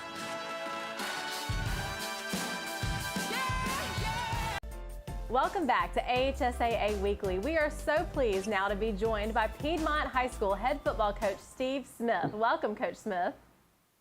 Thank you for having me. Well, congratulations again on being the 2021 Class 3A state football champion. Tell us a little bit about what that's meant to your program and your community. Well, you know, it was obviously a big day for our school, for our team, for our community. Piedmont's small community. A lot of the things that goes on in our community is centered around the things that are going on at the school, and we've always had great support. Our school system's always been very supportive. Our city, our fans, our booster club. It's just another big day for us to be able to go to Birmingham and represent Piedmont and come away with a victory. It was an all-around great day. Well, and I've got to ask you, because you told me in the break, tell us a little bit about your current haircut. You know, that's what happens sometimes, I guess, when you get a little older in life and kids want to make deals with you or whatever. It was kind of a payoff of the deal that if we won that game that I would grow the mullet back. I had it a couple years ago, and I kind of opened my mouth again and said I'd do it. I'm all about trying to find a way to provide some extra incentive, and our kids, you know, they held me to it. Well, that's great. You were an outstanding quarterback in high school and in college, and so you have a reputation now of having great quarterbacks at your school. So talk a little bit about the legacy of quarterbacks, and then we're going to talk about Jack, your current quarterback, and a record he broke last week. Well, I've been very blessed as a coach to be able to coach several kids that were really talented at that position. All the ones that I've had here at Piedmont, as well as ones I had prior to that when I was a coach at Cedar Bluff. All good kids that were extremely talented, number one. One thing you said wrong, I wouldn't consider myself in their level. I was not great compared to the people that I've been able to coach. But, I take great pride in trying to develop leaders at that position. And a lot of times it's natural leaders that kind of just evolve. But, we've been blessed to have some guys that really were the kind of people you want in that position, the kind of guys that would, be able to inspire everybody else to give their best effort. And they were just winners. They were going to try to find a way, do whatever they could to help the team win. And, that's kind of been the model that we follow, that the guys may not always be the college prospect, 6'3" type guys, but they're guys that, you pretty much got to kill them to beat them. And they're going to battle to the last second. And they've got that type of influence on the people that's in the huddle with them. And very fortunate. And we have that right now. And the young man we have, Jack Hayes, who's a senior, he's a 4-year starter for us. And he's piled up great numbers and broken a few records and owns a lot of the school records. But the number one thing that he does well is he's just a winner. He's the guy that's going to do whatever he has to do to help his team win the game. And all those characteristics I mentioned a little bit earlier about what we look for in a quarterback, Jack possesses all those. Well, good. And I do want to mention that last Friday night, Jack became the state's all-time leader for touchdowns produced. So a great record for Jack and for your school. Let's look ahead to this Friday night's game. You've got the AHSAA Game of the Week that's produced by WOTM. Tell us a little bit about what we can expect in your matchup with Anniston. Anniston is an outstanding program. They've got a rich tradition here in Calhoun County. We're only about 20 miles away, but this will be the first time I think that our schools have met on the football field since 1948. So it's been almost 75 years since the last meeting between the two. They won a couple state championships in the past at the highest classification. Tons of players that have played at Anniston played major college ball. Several played in the NFL. This year is no exception. They're extremely talented. Coach White has done an outstanding job with those guys. I've had a chance to watch them one time in person. They're like a college offensive line, defensive lines. They come out there. They're 300 pounds plus across, and they got great skill guys. Got a quarterback that's committed to South Carolina, and a couple of defensive backs got SEC offers. And then as you look at the roster, you see kids in the 9th and 10th grade that are active on the field right now that will be recruitable kids down the road. So tremendous challenge in front of us. We're glad we got them coming to our place on Thursday night. We know that there's not many games around, so there should be a lot of people here. And I think it'll be an outstanding game between two outstanding football teams. Well, fantastic. We look forward to watching it on the AHSAA Game of the Week, and we wish you all the best. See all those blue states behind you. Hope you can add a few more of those to your collection very soon. But thank you for being here with us this week. Thank you for having us, and thank you guys for televising the game, and we're looking forward to it. The perfect checking account doesn't exist. Not at a bank, that is. So why do you keep looking there? At AmFirst, you can get no minimum balance or monthly fees, an instant issue debit card, and free checks with unlimited check writing. But who doesn't want more? Like a rewards program you'll actually use, and convenient digital tools that make it easy to manage your account from anywhere. Now you could try and find that at a bank, or you could save yourself the trouble by checking with us.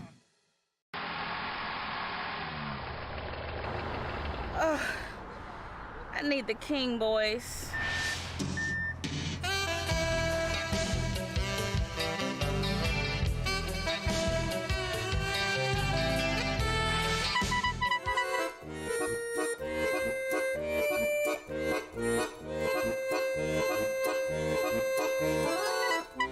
Don't call two clowns in a tow truck when you're dreaming of them King boys.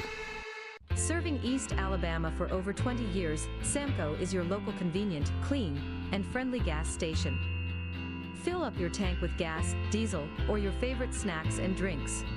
Samco has 48 locations to serve you in Calhoun, Etowah, Marshall, Talladega, and Cleburne counties.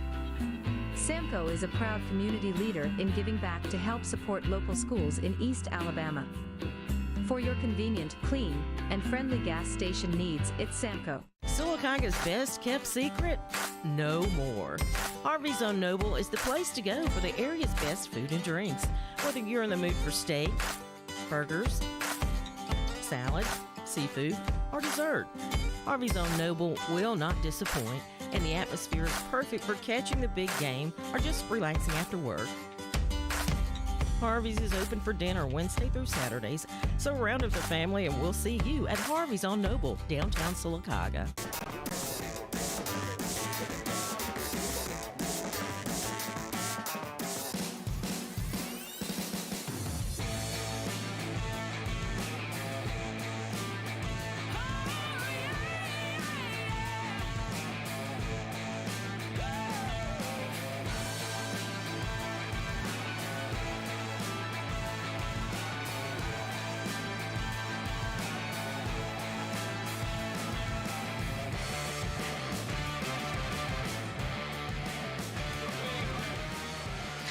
And welcome back to the Field of Champions at Piedmont High School. Our AHSAA Game of the Week presented by AmFirst. Our halftime score, the Bulldogs, behind a couple of Cam Sandlin touchdown passes in that second quarter, have a 14-7 lead over top-ranked Piedmont out of Class 3A, 14-7 here at halftime. Coach Rick Rhodes, along with Mickey Shadrick's coach, this game has lived up to what we thought it was going to be coming in. To top 10 teams. Anniston, of course, out of Class 4A. Everybody knows about Piedmont in Class 3A. Your overall thoughts of the first half? Well, you know, it's about what we thought it'd be. It was really a very physical football game. You know, this game turned on a missed field goal. We talked about that a little bit, and, you know, Anniston was able to get a drive, get something going right there, got a score, came back, got a big interception, took advantage of that right there. But I think the other thing that happened right there is, you know, to use a boxing analogy, those body punches are starting to have an effect on Piedmont. That big, strong Anniston offensive line is starting to take control of the line of scrimmage, and it had an effect in the second quarter. That'll be one of the first things to look at here in the third quarter to see if Piedmont is going to be able to counter that. You know, we've seen Piedmont over the years. They've always been a great second-half team, but they're going to have to find a way to match the physicality of that Anniston offensive line. No doubt that's really been the difference, is the Anniston offensive line kind of taking control of the game there. They were able to run the ball more effectively on first down in that second quarter. And then when Sandlin has time to throw, it's just hard for Piedmont to cover those Anniston receivers for very long. Well, they've got a lot of speed, and I thought Sandlin did a nice job of settling down. The first quarter, everything was overthrown. He looked out of rhythm. Everything was either too quick or too late.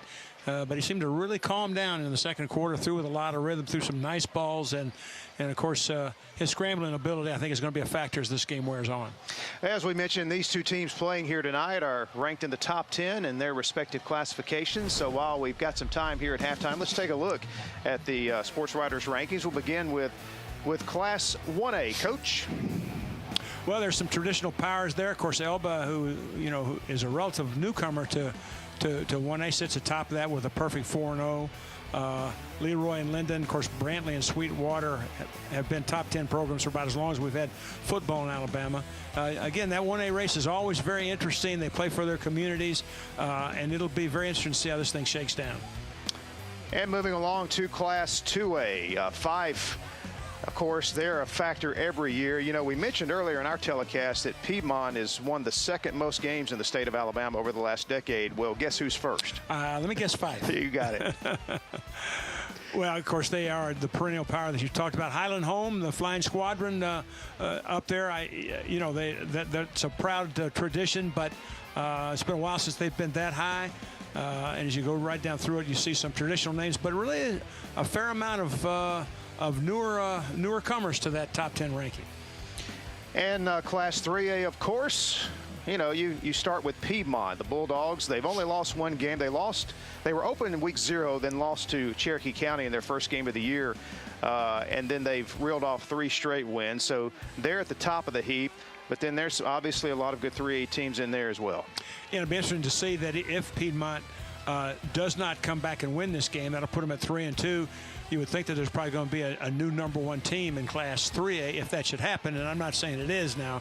I don't want to get a bunch of emails from Piedmont now. This game's still got a long way to go, but you know, I think that is one of the most balanced classifications that we have in this state. There are a lot of good teams in that 3A category, and it'll be fun to follow that one as well. And here is Class 4A. You see Montgomery Catholic and Hanley actually in the same region with Anniston and Jacksonville. So you got 3 teams from the Anniston region, 4A Region 6, and you know, Anniston's got a got to play Hanley next week. Yeah. So they come off this Piedmont game, and you talk about back-to-back tough games, but again, just a solid group of 4A teams on the list there. Yeah, the fact that Anniston is ranked 5th, it tells you a lot because they've been impressive tonight. But Aniana, Andalusia, Hanley, Montgomery Catholic, every one of those teams is either a team that has been a power here lately, or they have a football tradition that goes way, way back, and that may be as strong a division as we have in this state from top to bottom, with really, really good football teams. Don't forget Gulf Shores down there at number 7. Pleasant Grove is always good. Moody has one of the best teams they've had in a long time. Viger, the defending state champions, and Beauregard is perfect.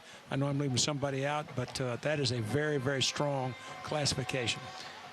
And so that's a look at Class 5A and Class 6A next on the list. And, Clay Chalkville, they're highly regarded around the state as considered one of the most talented teams in the state, regardless of classification. They've got a big game coming up against Thompson as they step out of region play tomorrow night. But Mountain Brook and Clay Chalkville, we had Mountain Brook a few weeks ago on our AHSAA game of the week. They're a very, very solid team. They're still unbeaten. You have several unbeatens here in Class 6A. Yeah, there really are. Clay Chalkville, I did a little reading on them last night. They've got, I think, 5 of the top juniors in the state of Alabama. 5 of the top 20 are juniors on their team this year, and they've been an offensive juggernaut, except for one game against Pinson Valley, which you see down there at number 8.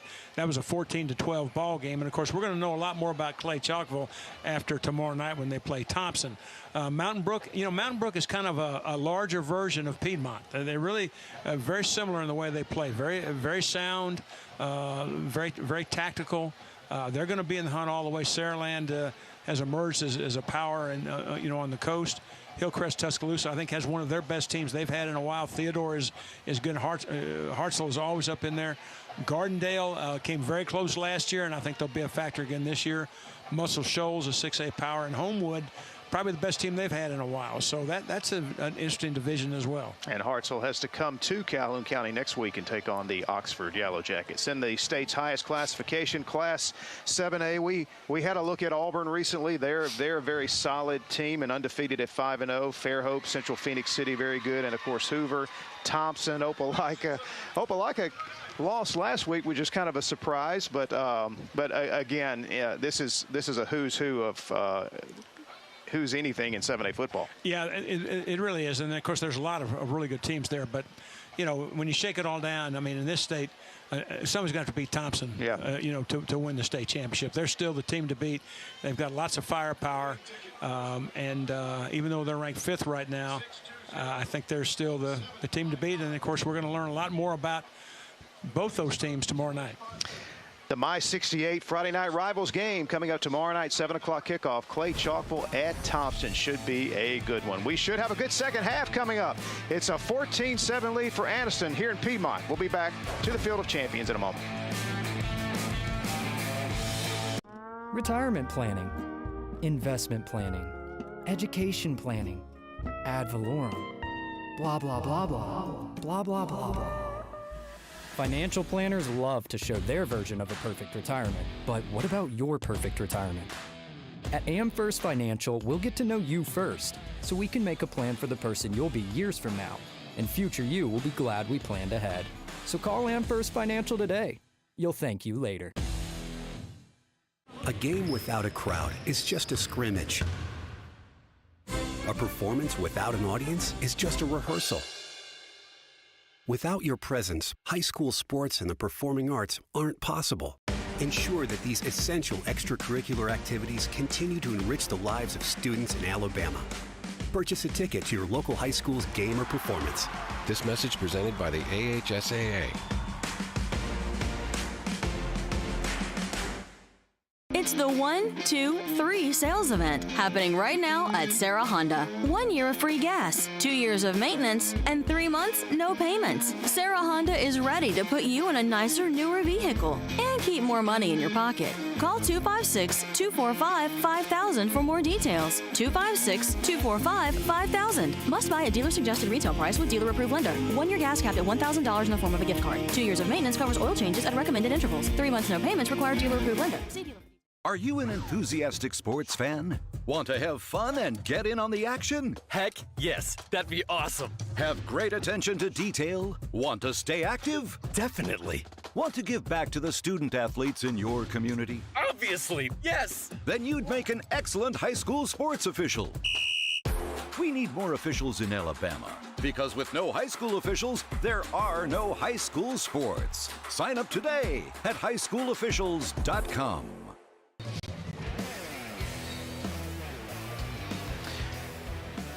And both Piedmont and Anniston have returned to the field for warm-ups as we are getting set for the second half. It is a tight one here in this non-region matchup between two top 10 teams in the state of Alabama, as Anniston with a 14-7 lead over Piedmont here at halftime. Mickey Shadricks along with Coach Rick Rhodes back with you. And Coach, this game started off, Anniston was plagued by poor field position. They had a number of penalties early in the game. As we take a look at the first half highlights, Piedmont kind of dominated early, and here we see Jack Hayes to Ishmael Bethel, the game's first points, the touchdown pass there. But then Anniston kind of got it going as Sandlin had some time, was able to find his receivers.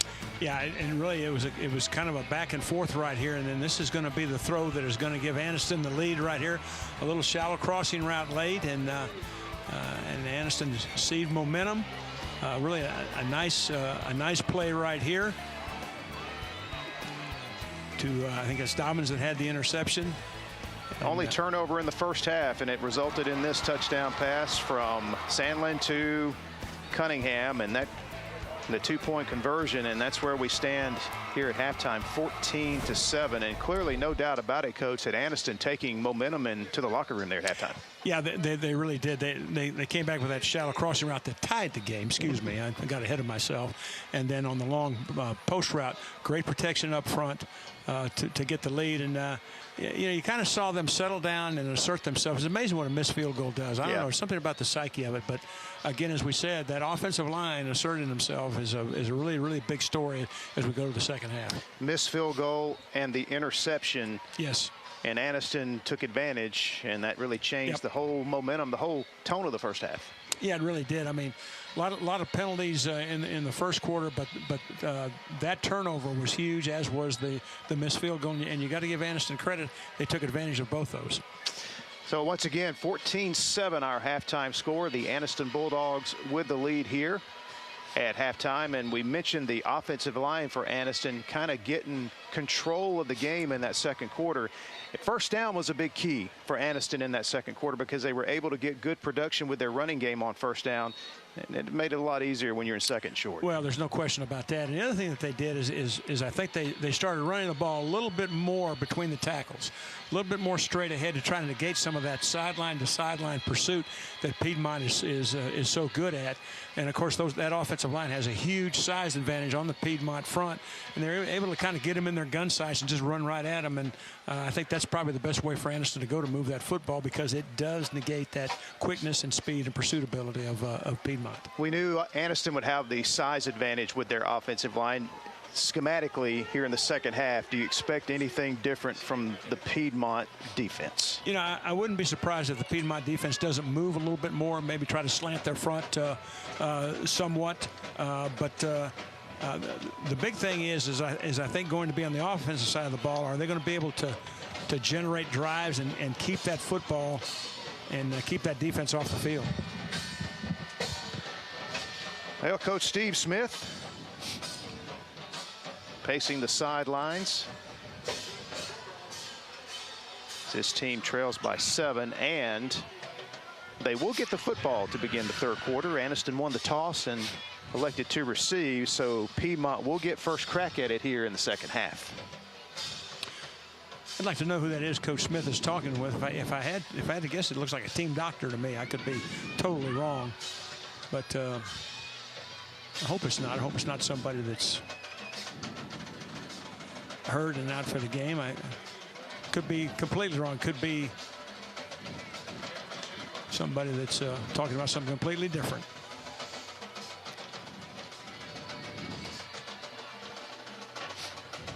So there's Cam Sandlin, who will kick things off to begin the second half here momentarily.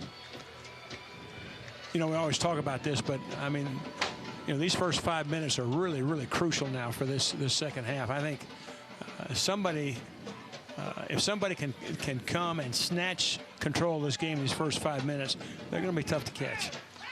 And there's Max Hansen, who had a nice return in the first half. He is the deep man. And he is flanked on either side by Cole Wilson and Cody Holloway of Piedmont. So now we get the all-go whistle. The Sarah Automotive kickoff, and our second half is underway on the AHSAA Game of the Week, presented by AmFirst. And this is Hansen. And Hansen with a good return out to the 34-yard line. Tackle made there by junior Love Kirby. So very important series to begin the third quarter here for this Piedmont offense, led, of course, by their record-setting quarterback, Jack Hayes. Well, and he is, I said in our lead up to the game, he's got to have some help. He's going to have to have some help running the football. Going to have a running back to help him a little bit. Going to have a receiver that can pop some big plays right here. Against a team this good, it's going to be very difficult for him to do it by himself. Most of his production here in the first half has been running the football. Here he looks to throw on first down, scrambles out of the pocket, and will run and duck his head and pick up good yardage out to about the 39-yard line. And the Anniston defender who made the tackle comes up a little gimpy. Yeah, tried to throw an RPO, comes off this fake, wants to throw a slant route, but it's pretty well defended by Anniston. Of course, Hayes does what he does well. Pulls that ball down and runs in a very physical 6-yard pickup. Second down and 4. That was Love Kirby on the tackle for Anniston.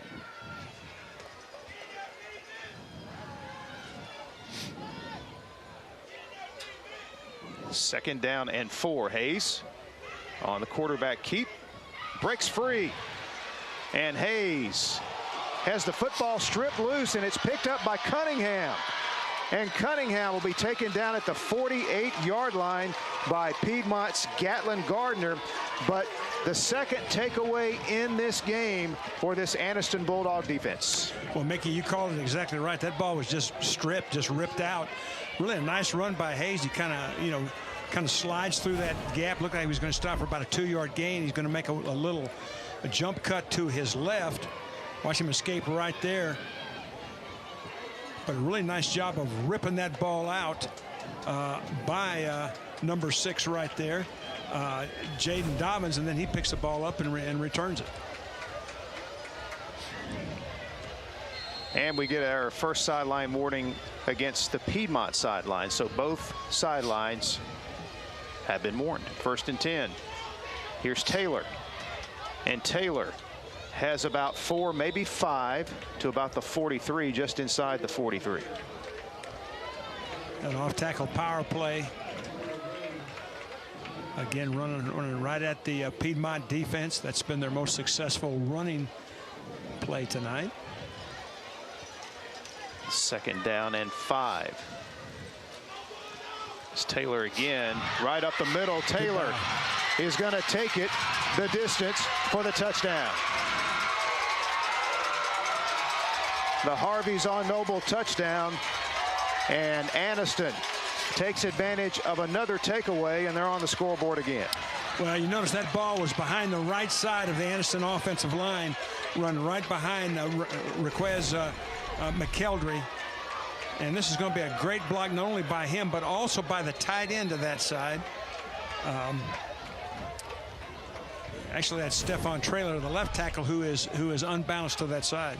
2-point conversion is successful as Taylor right up the middle for the Sonny King extra point. So the 2-point conversion will give Anniston a 22-7 lead less than 2 minutes into the third quarter. Well, again, that was just a tremendous job on that unbalanced look. Both tackles side by side. First, we're going to see the ball stripped again.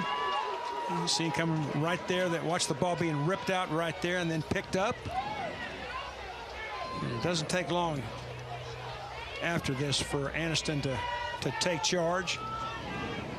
on the right side. You see the movement on the right side. It's the right and left tackle side by side, and they just blow out the left side of the Piedmont defensive line. And that young man, Malachi Taylor, knows what to do. Another look at it right here.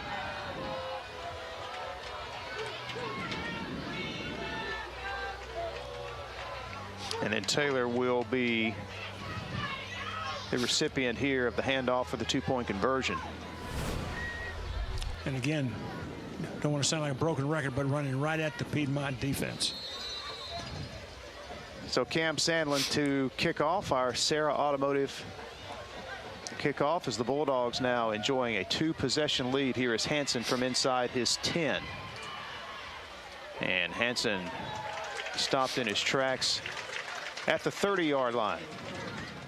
So turnovers, 2 here in this game for Piedmont, have resulted in 2 Anniston touchdowns. And you know, the strip play there by Jaden Dobbins is just an outstanding play. As Hayes was stood up, forward progress was stopped, and that's when you're most vulnerable for this to happen right here. If you watch Dobbins right, just watch his right arm there and watch him just rip that ball out, and then has the presence to pick it up. It's about as good as you can do on one play as your defensive guy. Hayes to throw on first down.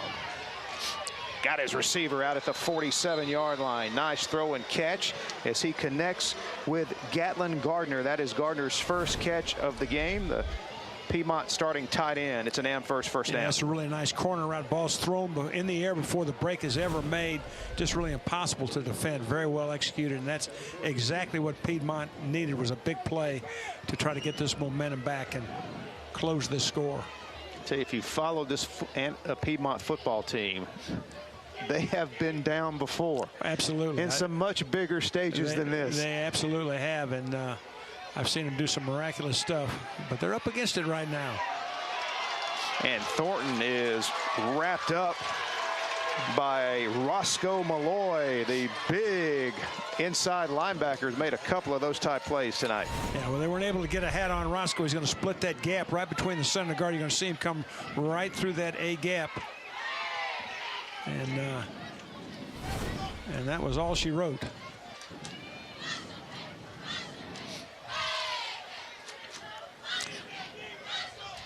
You know, you want to try to stay ahead of those chains by down and distance, and 2nd and 9 is not what you're looking for.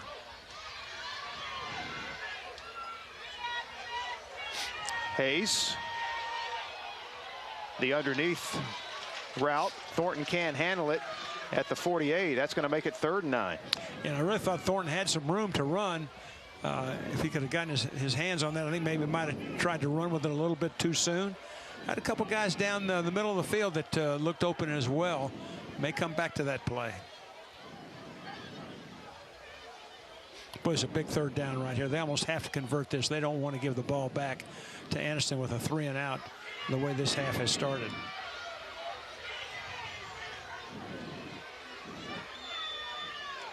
Hayes. Anniston sends an extra rusher. Hayes lays it up, and it's incomplete. The intended receiver was Bethel. I'm not sure he was aware the ball was in the air. Good coverage, though, by the Anniston secondary. Yeah, that was a fade route again, and this time Bethel is not able to stack the defender. The ball is well overthrown to the outside anyway. You can see the play really has no chance. Very well defended, and the ball pretty far outside. So that'll send in Sloan Smith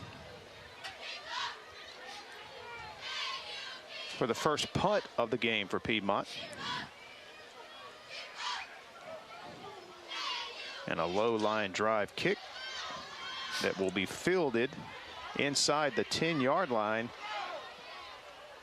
by Dobbins, and he brings it out to the 17. Flag on the play. Correction on the return that time was Jaden Lewis.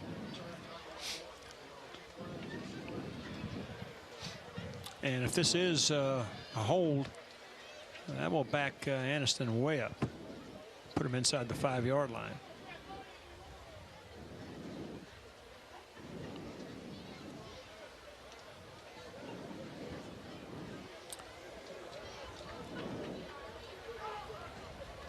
Once again, Noel Stevens, our referee tonight.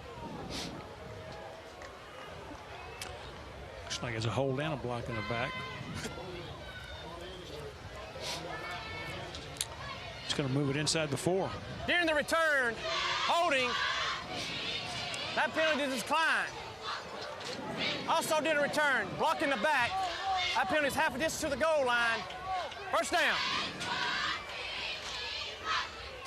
So poor field position for Coach White's offense as they snap this one from inside their own 5.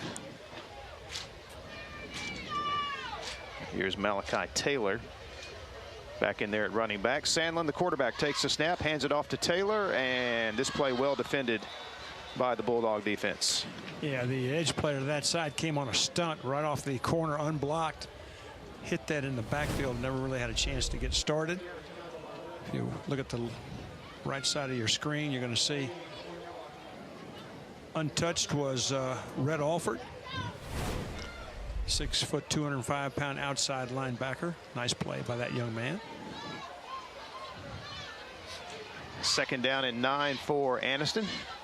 Sandlin connects with Thomas, and Thomas is going to have the first down. So the short pass, and Thomas with good yardage after the catch. Yeah, really a nice call by the Anniston offensive staff. Ran the inside receiver on a little go route that held the flat defender to the inside.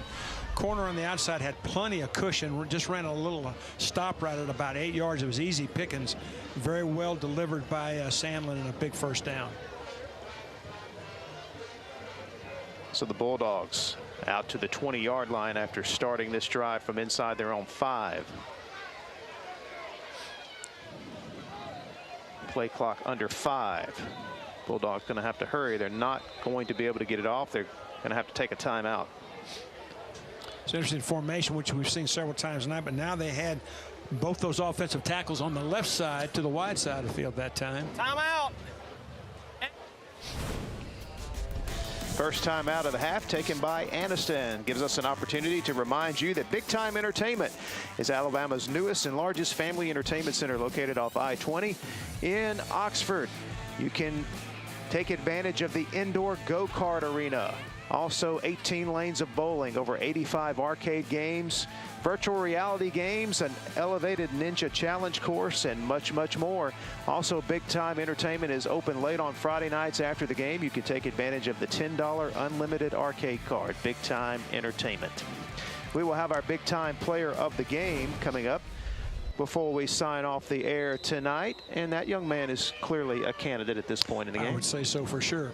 You know, I've had a hard time. You notice I haven't been up to Big Time yet. I'm trying to decide between the ninja course or the go-karts. I can't decide. You need to bring one of those grandkids and race them on the ninja course. I tell you what, I don't think they'd leave.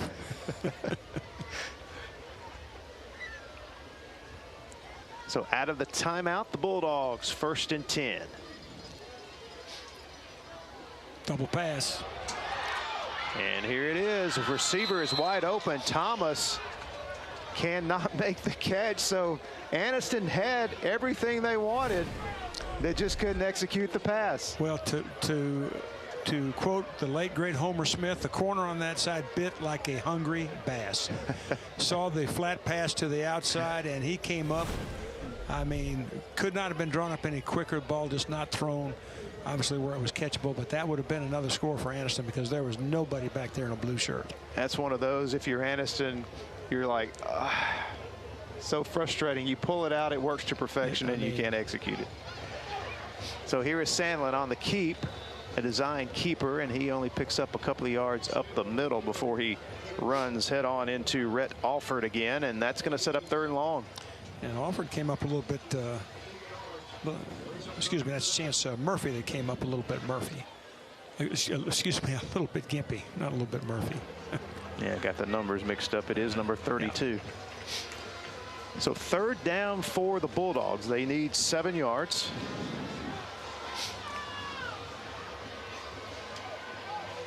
Pass down the middle. Cunningham is there and makes the catch as he's falling to the turf down at the Piedmont 40-yard line. First down, an Amherst first down for the Bulldogs, and it comes on a 3rd and 7.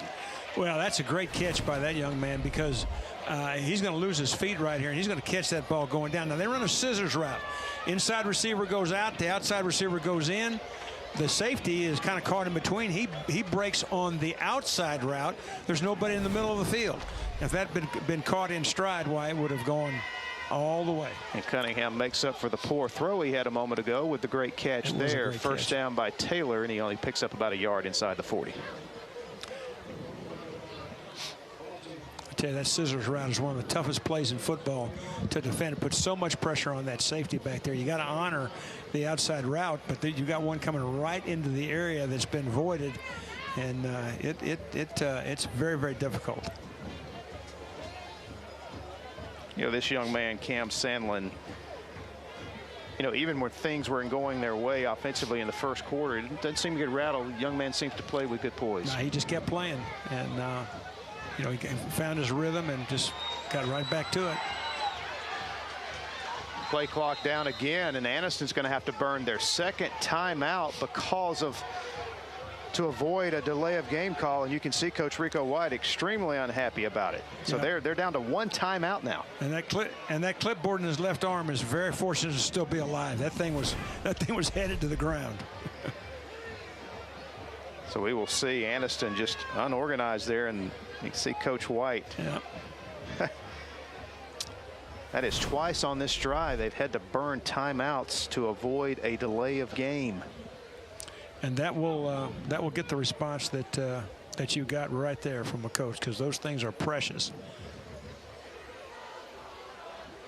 Not that they're not important in the first half, but there's just something about the second half. Oh yeah, you need to keep them in your back pocket, and when you have to burn them for no reason, why it will cause some distress. And it always seems to come back to haunt you too, you know, when that happens. And well, it's second down and 9, and you know, obviously a penalty here on this drive. This is a really important drive for both teams. It's already a 2-possession game. If Anniston is able to take this down and score again, you know, probably worth the timeout. Oh no, absolutely. And you know, I think what is not a small point right here is I think Anniston feels like they're in 4-down territory here. Yeah. So you know, they've got 3 downs to get this 9 yards. And those guys in blue, they know that they need to stop here badly. They're going to throw all they got into it right now.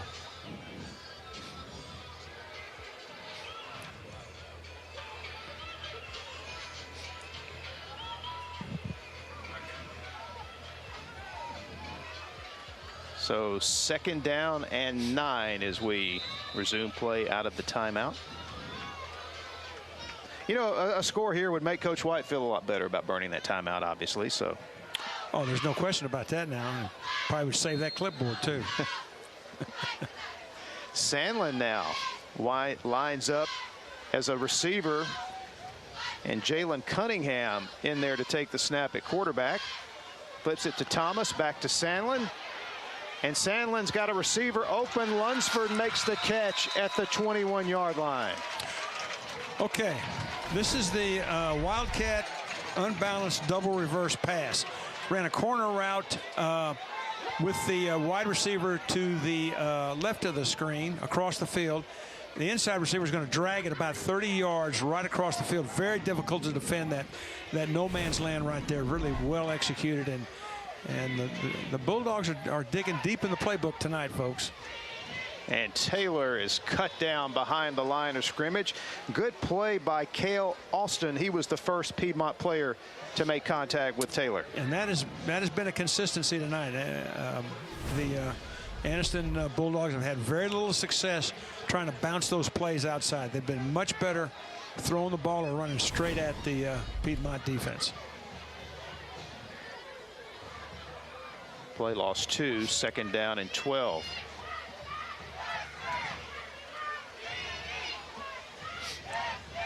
At the Piedmont 23.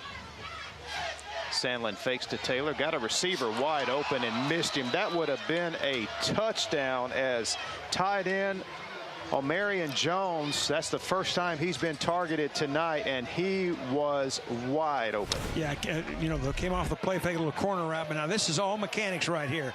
you're going to see that ball is carried low and to the front. What that means is that the quarterback has got to wind up to throw that. And it really what happens is you rush the throw, and your brain tries to speed up the arm to catch up with the lower body that has already made a forward stride, and that ball is going to sail every single time. One of the few errant throws tonight by Sandlin. 3rd down and 12. Sandlin keeps it right up the middle. He ducks inside the 15, and that will set up a short 4th down for the Bulldogs. About 4th and 3, maybe 4, as Anniston is in the AFS red zone with a 4th down. Yeah, I just ran the quarterback power up inside. Good blocking. Boy, what a big play this is right here. What do we got? Long 2, short 3? We'll call it 4th and 3 officially.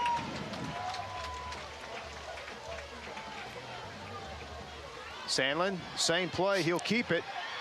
Nice move at the 10, and he'll take it in for the touchdown on 4th down. And he bounced it outside, and just a really nice job of making an inside cut on Red Alford. Plants that inside foot, bounces to the outside, and wins the foot race to the end zone. And it's really a nice effort right here. Little X block right here. Bounces out. Watch this little stutter step right there and cut to the outside. And nice job by that young man. Sandlin has thrown 2 touchdown passes there. The rushing touchdown. The try for 2. Taylor right up the middle behind that big offensive line. And it's pitched back to Sandlin. And Sandlin reaches out and breaks the plane. Wow, what a crazy 2-point conversion there on the Sonny King extra point. No, Mick, it's just the way you draw it up. You know, you run the ISO in there, pitch it back. Yeah, really a great presence of mind now to toss that thing back, and great effort by that young man to bounce it out there. Here's the Harvey's on Noble touchdown. We'll look at this first. Well, there's the outside cut right there, just so well done, and shows good speed. And then the Sonny King forward 2-point try. Coach, let's take a look at this. Look at Taylor. He stopped and then flips the ball back to Sandlin. You know, I used to run the same play a lot with my 3rd grade team in Toledo, Ohio. That was one of our staples. You don't look like you believe that. They stole it from you then, Coach. I was usually the pitchee, not the pitcher. You get any royalties from that play? No. Not any. Somehow he ran it a little better than I did. I don't know why, but well, 30-7. This makes a pretty tall mountain for Piedmont to have to try to come back from. And boy, did this game just turn. Anniston is on a 30-0 run after they fell behind 7-0 in this first quarter. Now, takeaways have been a big part of it, but still, it's been this Anniston offensive line, the tremendous poise of quarterback Cam Sandlin, the speed of these receivers getting open, making big catches downfield, some trick plays being pulled out of the playbook. This has been quite a performance here by the undefeated Anniston Bulldogs. And they've shown really some very good creativity offensively now. They're and don't forget the double pass that would have been another score that that was. And the wide open tight end. Yeah, absolutely. And the wide open tight end. Yeah, they've shown tremendous creativity. The Sarah Automotive kickoff from Sandlin. Piedmont's come close to breaking these kickoff returns a couple of times. Let's see.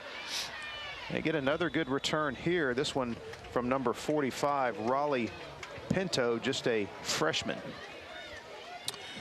Well, and I really think that Piedmont is really a little bit shocked right now. I mean, those patented second half rallies and able to gain control of the game, they just haven't been able to do it. Now, this game isn't over with yet, but it is, it is a 3-score game, and late in the 3rd quarter. So time is of the essence, and I think you can see it in Coach Smith's face that he knows he needs something on this drive.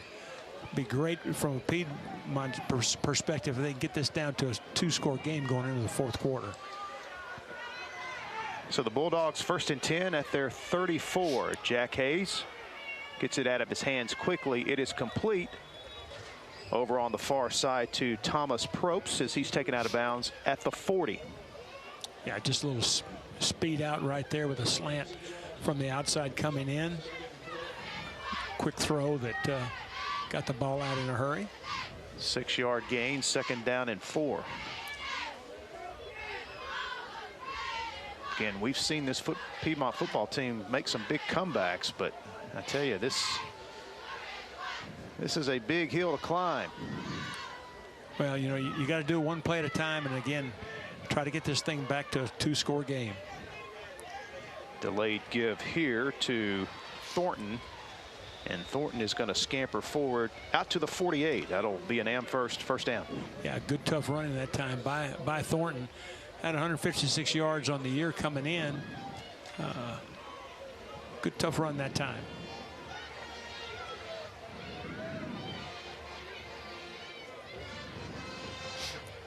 As we are down near the 3-minute mark of the 3rd quarter.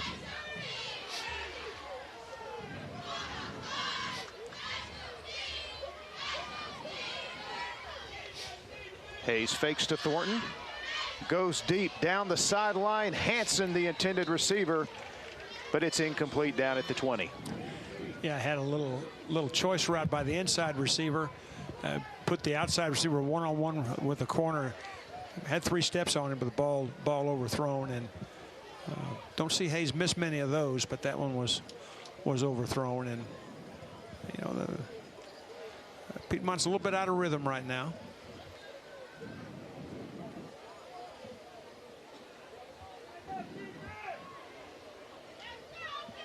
So 2nd down and 10.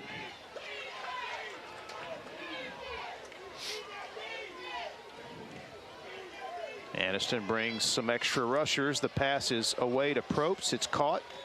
Probst taken down at the 46-yard line by Anniston's Jaden Dobbins, and that will make it 3rd down and 4.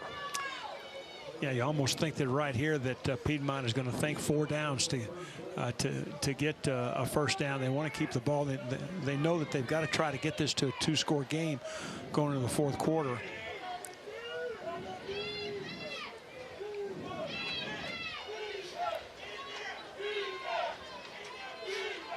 See what the Bulldogs dial up here on 3rd down and 4. And we're going to have a stoppage of play before the snap. Flag on the play. 21. Procedure. Somebody moved After the early. snap, false start on the offense. It's a 5-yard penalty. Still 3rd down. So that'll make it 3rd down and 9 back at Piedmont's 49. Big penalty right there, especially when the game in this time of situation. 3rd and 9 is a lot different than 3rd and 4.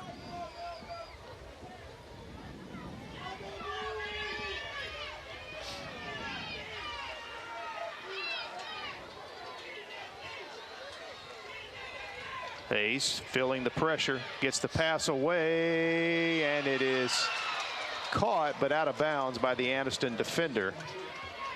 Good coverage back there against Hanson, so it'll be 4th down.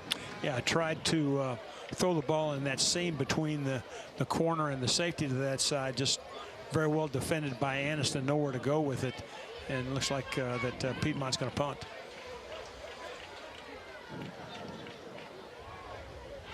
So the Anniston defense coming up with the stop. Here's Sloan Smith, the Piedmont punter.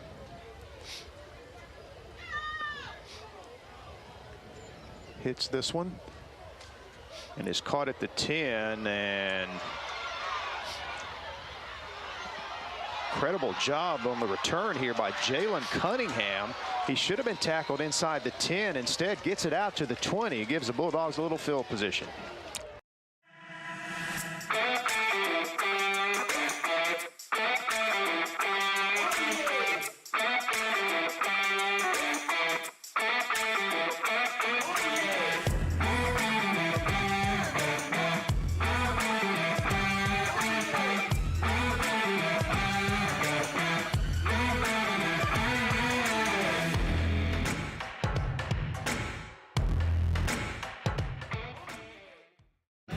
Hi, I'm Sean from Right Way Auto Sales. Come see us on the Motor Mile. We have a huge inventory of cars, trucks, SUVs, and campers. Fifth wheel bumper pull. No credit needed. No credit check. You name it, we got it. Come see us at Right Way on the Motor Mile. 50 campers in stock, 50 cars and trucks, good credit, bad credit, no credit. You're approved. Come see us at Right Way Auto Sales. No credit needed. No credit check. Come see us at Right Way on the Motor Mile. Right to the snap.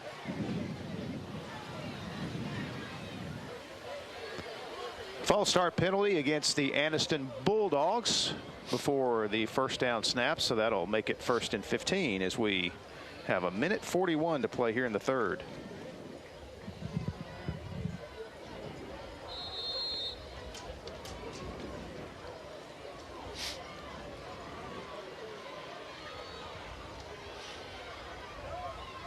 So first down back at the 15. Here is Taylor.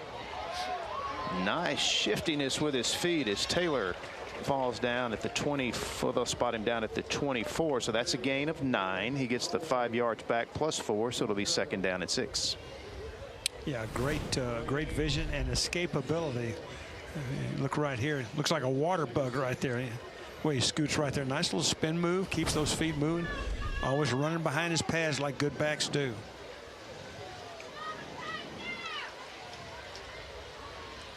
Second down and 6. Sandlin. The receiver fell down. It was intended for Javon Thomas. I tried to run that hitch route, but they probably ran a little bit too deep, actually. Lost his foot in and couldn't come down with a catch. So that makes it 3rd down and 6. Creates an opportunity to get off the field here for this Piedmont defense.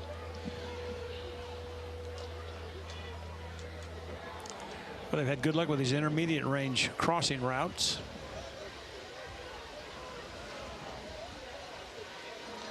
Sandlin swings it out here to Cunningham. Flags fly. This is going to be a block in the back against Anniston, but it's not going to be a first down for the Bulldogs. So I would assume Piedmont will decline. Well, I would say it was a unanimous vote by the guys in the striped shirts because I saw about 15 yellow flags going in there.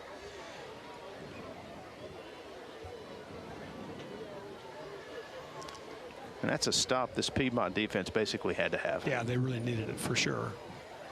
It's going to bring up 4th down. Block in the back. I'd be a bit surprised if on the if offense. they decline this. That penalty that's declined brings up 4th down. Now you wonder if Piedmont will go for the block here.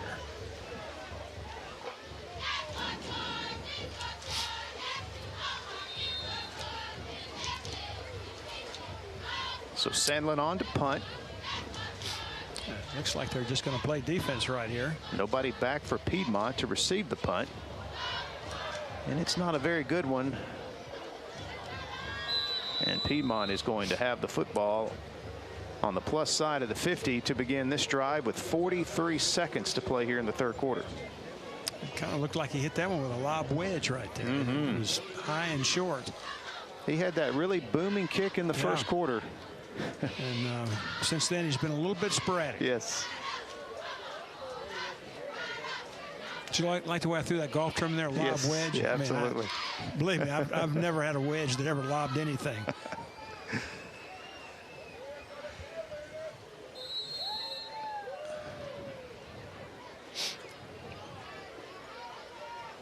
The big play has not been there tonight for this Piedmont offense either.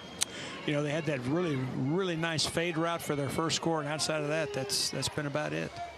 Anniston defense has done a good job of keeping things in front of them, making Piedmont drive the ball. Short field here for the Bulldogs. Let's see if they can take advantage. Hayes goes up top, receiver wide open down at the 26, but overshot the intended receiver that time, which was number 45, Raleigh Pinto. Yeah, and just that offense and that young man right there, just a little bit out of sync right now. Several throws off the mark right there. Had an open receiver there, wasn't able to get it done. I'm sure there's some frustration there.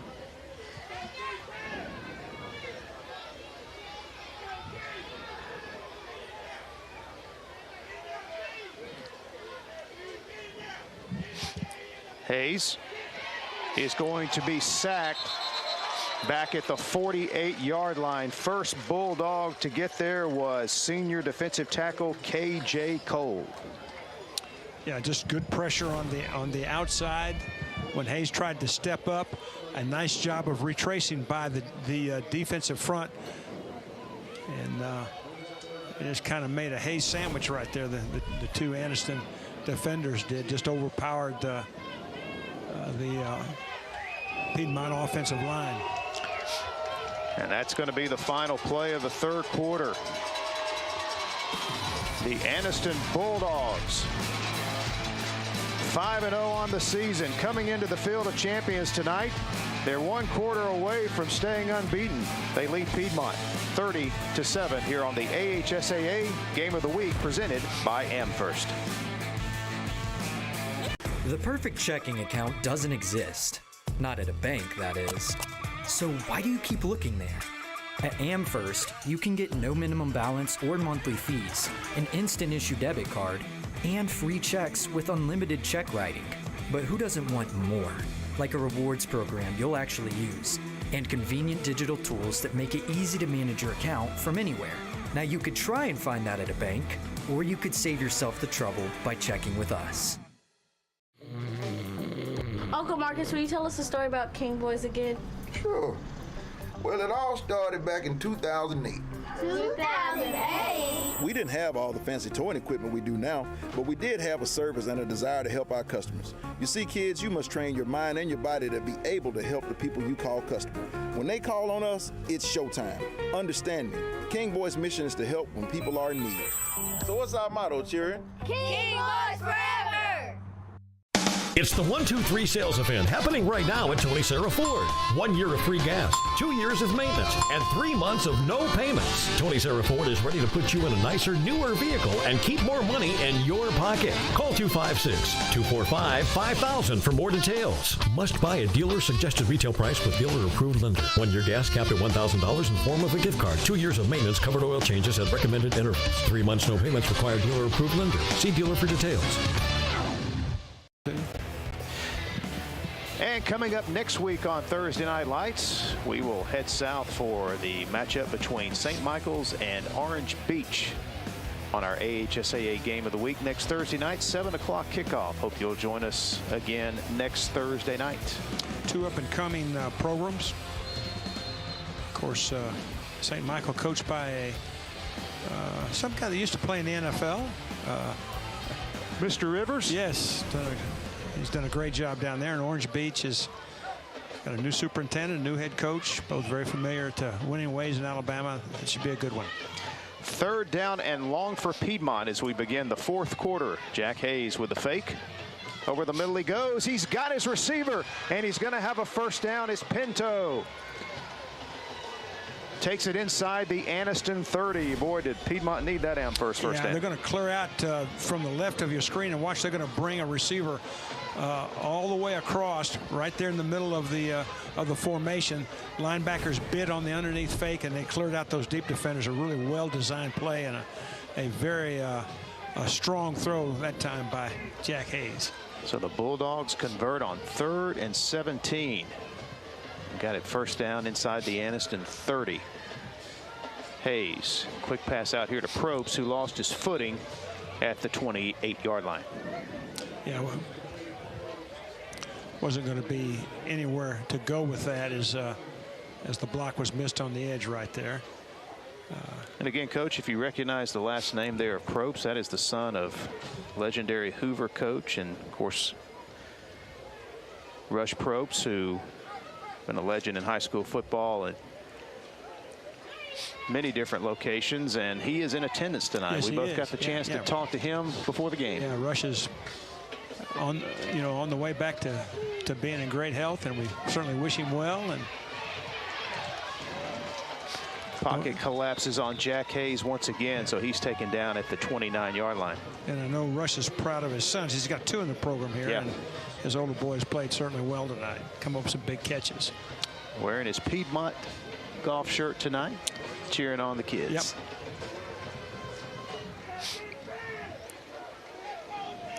Well, it goes without saying that Piedmont's got to turn this into points right here if they're going to win this football game. And another tough down and distance situation, 3rd down and 11.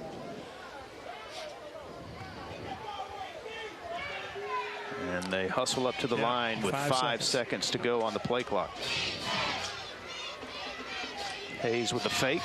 Pressure right up the middle, and Hayes is going to be taken down again on the sack. Anniston just collapsing the pocket, and Hayes had little time to have things develop downfield. Well, they're really doing a nice job of retracing their steps. What that means is if you're a defensive lineman, when you get as deep as the quarterback, if you're not going to get there, you got to be ready to go back the way you came, retrace your steps, and be able to fall back on that quarterback. You see, that's an excellent job by that defensive line of doing just that. And now this 4th and 13 is about as critical as it can be for the Piedmont Bulldogs, as we got to look there at Greshon Swain, the honorable mention All-State defensive end, 6'3", 215. Anniston defense a little late getting lined up. Hayes feels the heat again and throws it backwards to Thornton, who will be taken down way behind the line of scrimmage. Once again, just too much pressure by that Anniston front against quarterback Jack Hayes. Well, the story of this game, when it's written, has got to feature the play of both the offensive and defensive fronts. As you can see, big penetration again. Great edge defense right here. Forced the lateral attempt. And, of course, great hustle by Anniston to let that go nowhere. You see the big guy right there.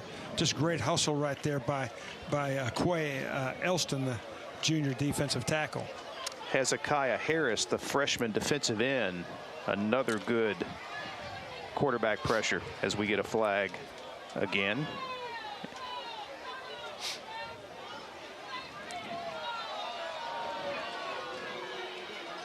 Down. So a holding call against the Anniston defense makes it 4th down, and Piedmont It's like a 4th down and about. Gets another crack at it here. 4th down and about 2 or 3. Did not see that flag. No, it did not. Neither did Coach White.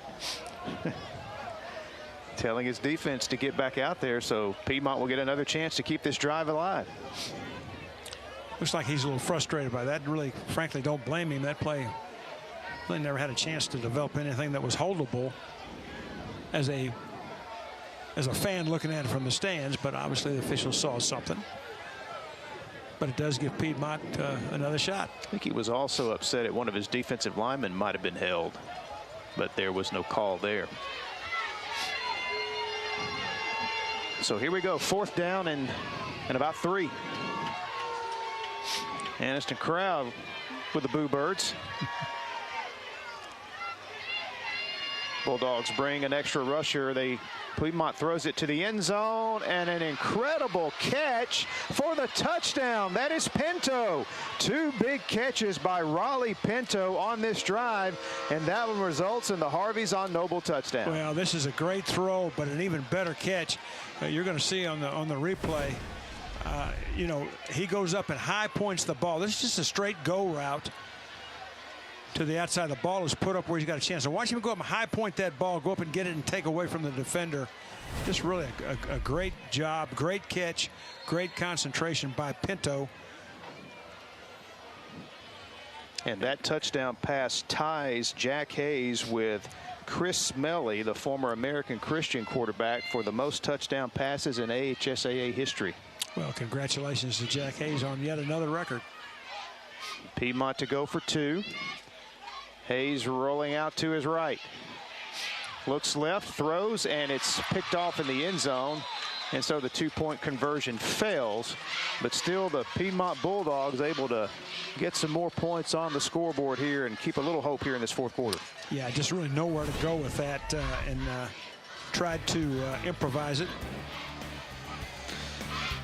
You know, Piedmont's had some big comebacks, as we mentioned, Coach, including in the state championship game against Montgomery Academy. Yeah, it really did. It looked, you know, for a Piedmont fan, it looked about as hopeless as it does right now at halftime of that game against Montgomery Academy. But Piedmont, as they've done so many times, as you see Montgomery Academy really has their way with it early in the game, but Piedmont found a way to come back in a tight score fest.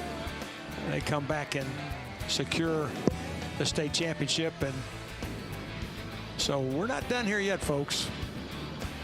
That looks a little bit familiar to what we're seeing here tonight. Now, the significance of that missed 2-point play, as we see the comeback that is very similar to what Piedmont will try to do tonight. Another big play right there that strikes a pose. Looking at it again, of course, there's the turnover that you got to have in a game like this. That stopped that drive, and of course that was the end result on that day. Now, the missed 2-point conversion is important because now it's still a 3-score game.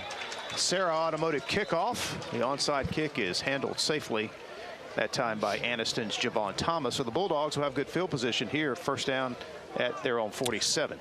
I was a little bit surprised that they didn't just kick the extra point. That would have made it 16, which would have been a 2-point, a 2-score game, but they decided to go for the 2. Not being critical, just observing. Well, now the Anniston offense could use a little bit of a time-consuming possession here with 8:52 to play. Piedmont would love a 3-and-out to get their offense back out there to try to make this thing interesting in the fourth quarter. And they're going to get a good stop here against Taylor. Football's on the ground, and Anniston has turned it over for the first time tonight, and that is exactly what Piedmont needed.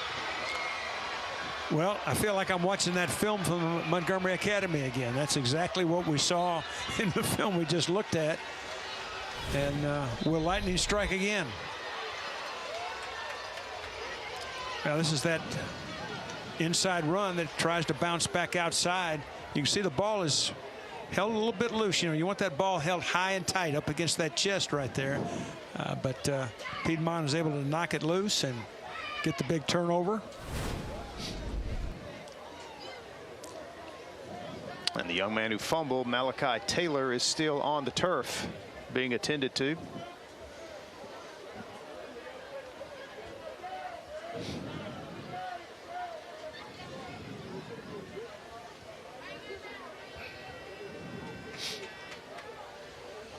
First turnover of the game for Anniston coming here in the fourth quarter, and I tell you, I would not turn the channel just yet. No. But that misconversion does loom large.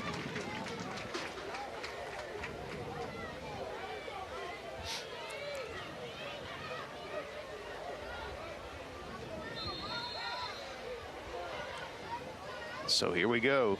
8:42 to play. Piedmont first down at the Anniston 46.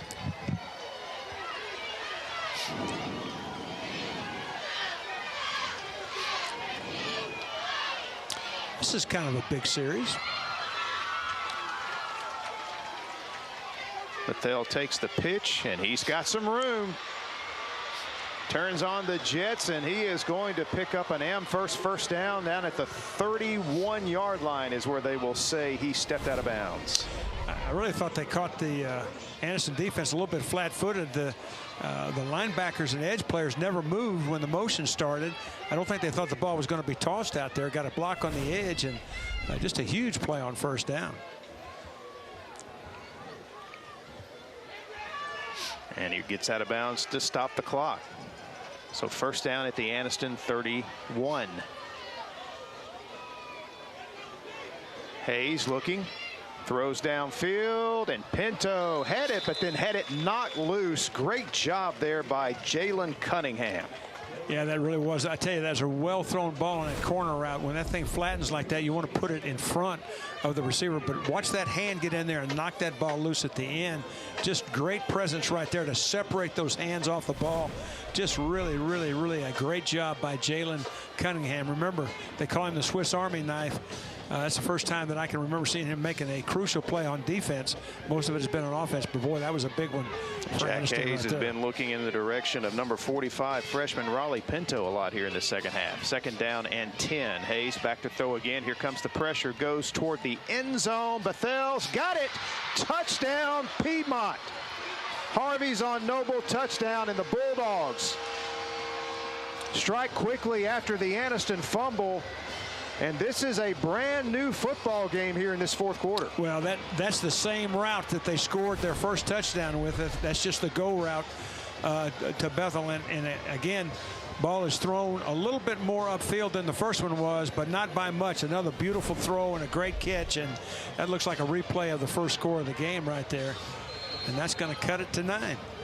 And 10. Now Jack Hayes has broken the AHSAA record for touchdown passes, as he's got 2 here in this 4th quarter, and he gets ahead of former American Christian quarterback Chris Smalley. Your Sonny King extra point is good. Well, here we go. That is the 2nd touchdown reception of the night for that young man, Ishmael Bethel. He had the touchdown pass to start the game in the 1st quarter, the touchdown catch, I should say. And this is the big turnover by Taylor. Just the ball out a little bit loose, stripped. And of course, under duress right here, but a beautiful throw and great route and a great catch. Not much that Jaden Lewis, who is an all-state cornerback, could do about that one.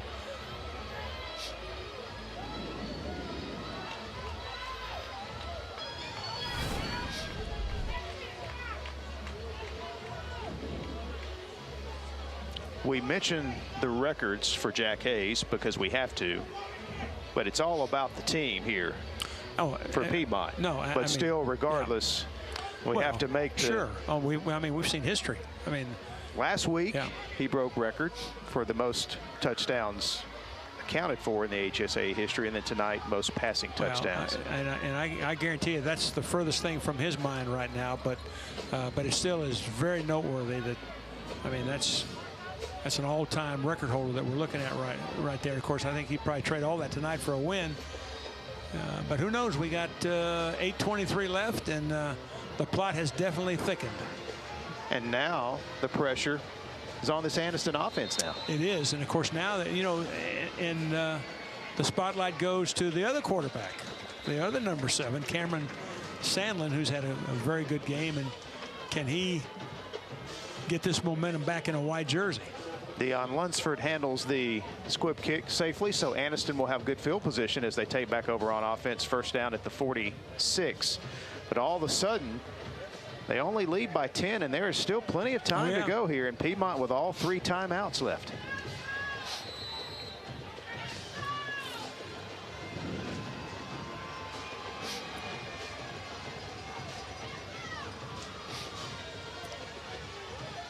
Sandlin will keep it, and he's been very productive with this play tonight as he picks up close to 10 yards. He's right near the 1st down marker.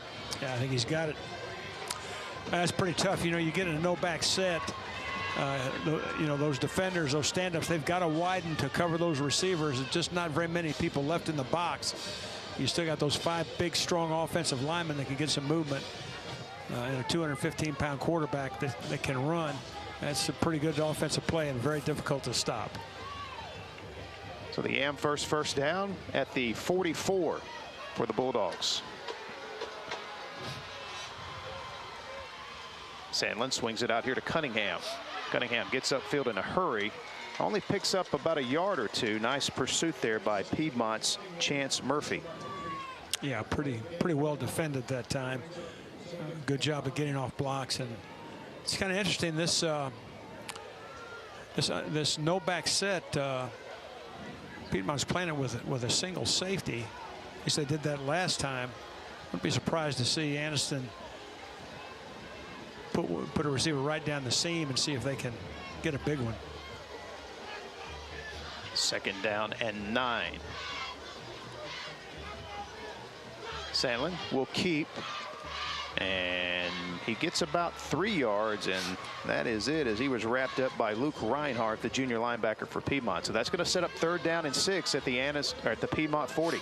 Yeah, it was a nice job by Reinhardt. That was an off-tackle play. Tried to kick out on him. He worked around the block to the outside and made a nice tackle. The big 3rd down right here, and you got to think that again that Anniston's in 4-down territory here. Bulldogs go back to the huddle, trying to use as much of the play clock as they can. So 3rd down and 6. Sandlin will keep it. Flag comes in. He's going to have the 1st down, but this is coming back. This is going to be a hold against Anniston. Sandlin's going to take it in, but it's not going to matter. Yeah, it's the same play. It looked almost identical to the play they scored on earlier, but as you said, this one's coming back.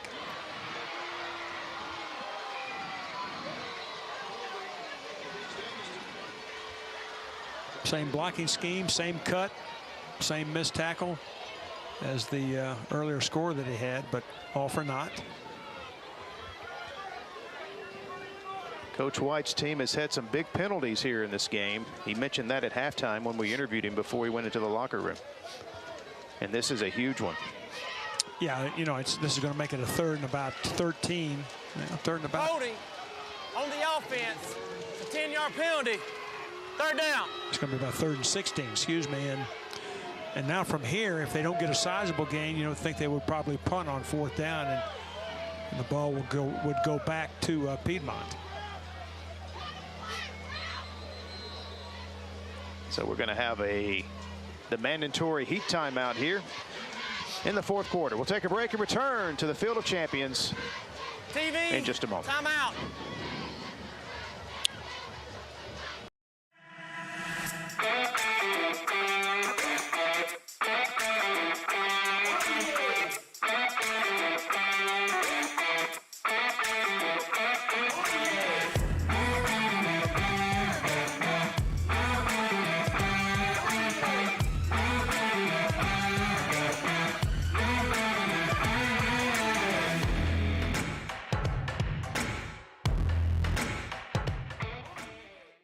Are you ready for some football? Then WOTM is the place for you. On Thursday nights at 7 p.m., veteran broadcaster Mickey Shadrick and former high school state champion and collegiate national champion Coach Rick Rhodes bring you live coverage of the AHSAA TV Network Game of the Week, presented by AmFirst. Friday nights at 7 p.m., it's the TV24 Game of the Week, presented by Sunny King Ford. And the action continues Saturday mornings at 9 a.m. with an encore presentation. Drummond's Company, Friday Night Rivals Game of the Week, right here on WOTM. And I'd like to remind you to tune in every Wednesday night at 6:30 for the AHSAA Weekly with your host Susan Scott Carruthers, and presented by AmFirst. Well, here we sit, 4th quarter. Seemed like it was 30-7 just a minute ago. It's 30-20, and Anniston now 3rd down and 16. And this is a big play. You know, from a Piedmont perspective, they want to hold this to a gain that will force Anniston to punt. You know, if Anniston can get enough to go for it on 4th down, they got a chance to run this clock way down. They swing it out to Cunningham. Cunningham's in a lot of trouble behind the line of scrimmage, and he's going to go down back at the 41. So Piedmont not fooled by that trickery. No, that's about as good of success as Piedmont could have had on that particular play. I'm sure Anniston will run that clock down now and then either take a penalty or.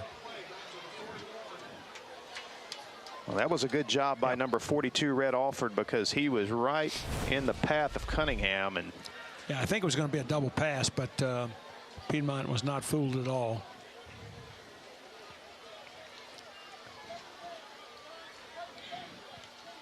And another poor punt from Sandlin, and it's going to kick back across midfield, and Piedmont is going to have outstanding field position with 5:20 to play and all 3 timeouts in their back pocket and all the momentum. That was about an 8-yard punt. Well, let's see. We've seen a 70-yard punt, an 8-yard punt. Football's quite a game, isn't it? So here we go. 5:20, is that right? Yep. 5:20 and 10 points.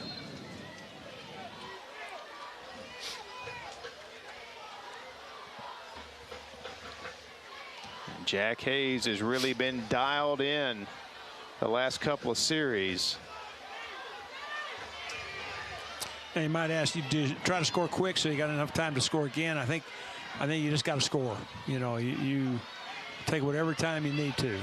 Hayes goes deep down the middle of the field. The pass is incomplete. Probst was the intended receiver, and Jaden Dobbins was there to help break up the play. Yeah, dangerous throw. You know, you want to try to get that safety to bite on something to the outside of the field, but he sat right there in the middle, and that ball was pretty close to having a chance to be picked.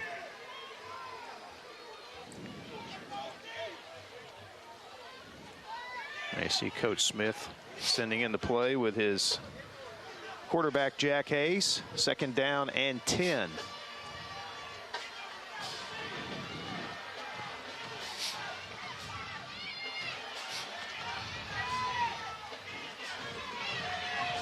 Pressure up the middle. Hayes escapes. Now takes off and uses his legs. And will be taken down at the 35-yard line, and that'll be an Amherst first down.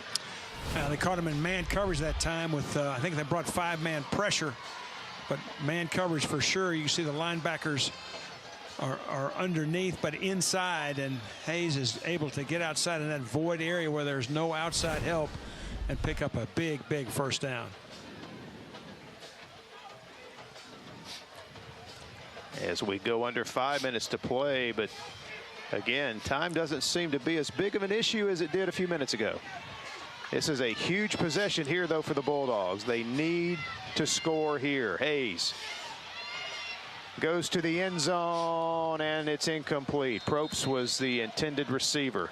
Yeah, it looked like there's a little bit of miscommunication on the route. Probst broke it off, you know, almost a dig route over the middle, and the ball was thrown like it was a drive route or a skinny post that was supposed to be behind the safety. So I want to get that straightened out and get everybody on the same page. Clock stopped with 4:34 to play. 2nd and 10.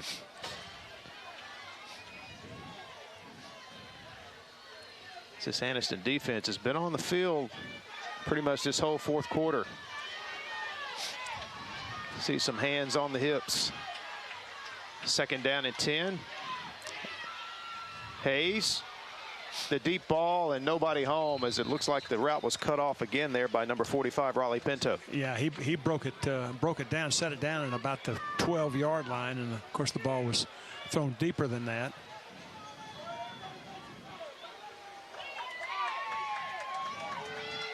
Obviously 4-down territory, though, for the Bulldogs, so they got 2 more downs here. 3rd and 10.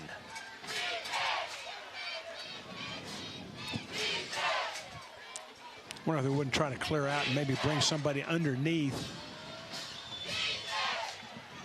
into kind of a vacated area.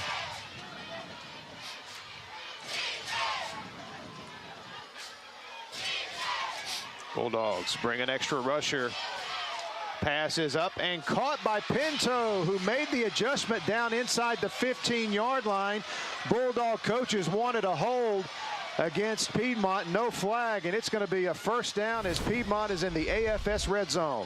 Yeah, ran a little out route to hold the underneath coverage, and the ball is thrown over the back shoulder just into that void area between the safety and the corner. A nice adjustment on the ball by Pinto to haul that thing in. What a 4th quarter here for the freshman Raleigh Pinto. First down for Piedmont. Hayes with time throws toward the end zone, and it is incomplete, intended for Bethel. Yeah, ran a corner route right there, and Hayes tried to drive it in, but pretty well defended. Had a defender under and over the route, and really nowhere to go with it.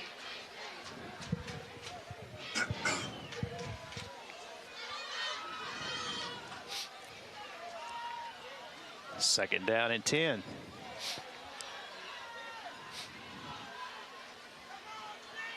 Well, you see the wheels turning on both sidelines. Both those coaching staffs trying to come up with just the right call.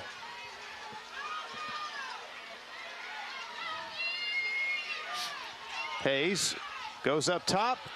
Probst is there, makes the catch for the Harveys on Noble. Touchdown. Third touchdown in this fourth quarter for Jack Hayes. Yeah, that's another corner route. This time Probst really runs a nice route, sticks the inside move, and then breaks to the outside and does a great job of gaining a step on the defender. And Hayes, again, puts it right where you're supposed to, right over the top. Just a beautifully thrown ball. You know, on that corner route, if the defender is behind the receiver, you got to throw it in front. If the defender is trailing, you got to throw it over the top. And as it looks like that Piedmont's going to go for 2 here. So our Sonny King extra point is another 2-point try here for the Bulldogs.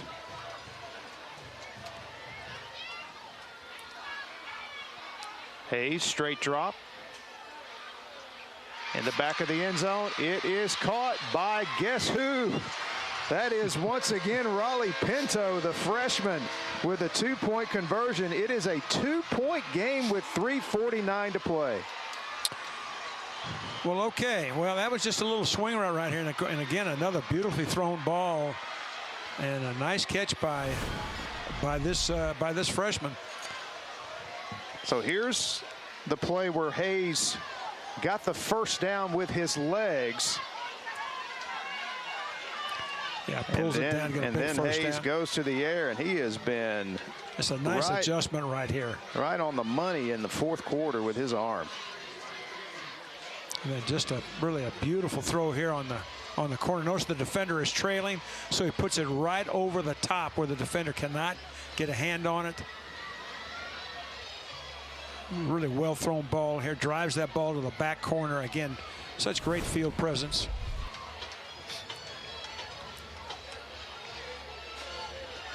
What a fourth quarter for this young man. 3 touchdown passes for Jack Hayes. Be interesting here to see whether it's another onside kick or whether it's kicked deep. I think I'd kick it deep right here if it was me.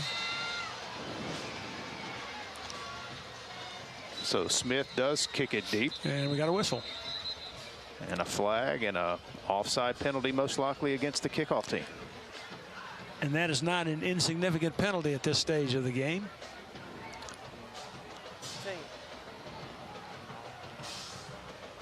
Offsides on the kicking team. 5-yard penalty. Re-kick.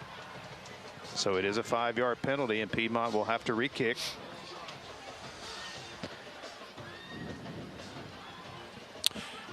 So Piedmont jumped out front 7-0. 30 unanswered points by Anniston. Since then, it's been 21 unanswered by Piedmont, all here in this fourth quarter. 3 touchdown passes by Jack Hayes. 1 to Pinto, 1 to Bethel, and that one to Probst just a moment ago. And it is a 2-point game. It is anybody's game. Just your basic run-of-the-mill game, right? What a football game. And this kick fielded from the 15. Look out. And a nice return. Boy, did Anniston need that. Jaden Lewis with the return out across the 40. So the Bulldog offense will come out 1st and 10. And we got a little bit of extracurricular activity going on after the play. Well, that's great field position now for Anniston. Again, in the freewheeling zone where they got a chance to run a lot of their stuff. Now, they were all no back the last time out. I wouldn't be a bit surprised to see them come back with that tailback offense and try to pound this ball a little bit and run right behind those two big offensive tackles. Well, Malachi Taylor went out after the fumble earlier in the quarter. He hasn't returned, so there's no back in there now. 1st and 10. Sandlin, they've run this play a good bit here, but Piedmont, they've been able to stop it. Sandlin only a yard or 2 at most, 2nd down and 8. Yeah, that's a great hustling play by that young man right there. Red Alford ran that play down from behind. And, of course, that's the disadvantage, of a no-back running game. There's no misdirection. You pretty well know who's going to carry the football every time. But that clock is running.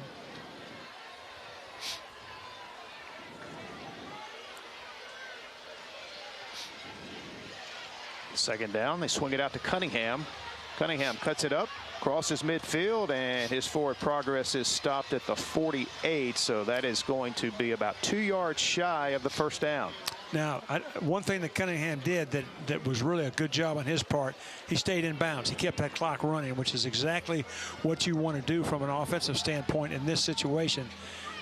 And boy, I tell you, this is critical call in this football game right here. And by the way, Malachi Taylor is coming back in the game. But he's not lying. Now he is going to line up in the backfield. 3rd down and 2. Now Taylor is. Now Sandlin's back in there at quarterback.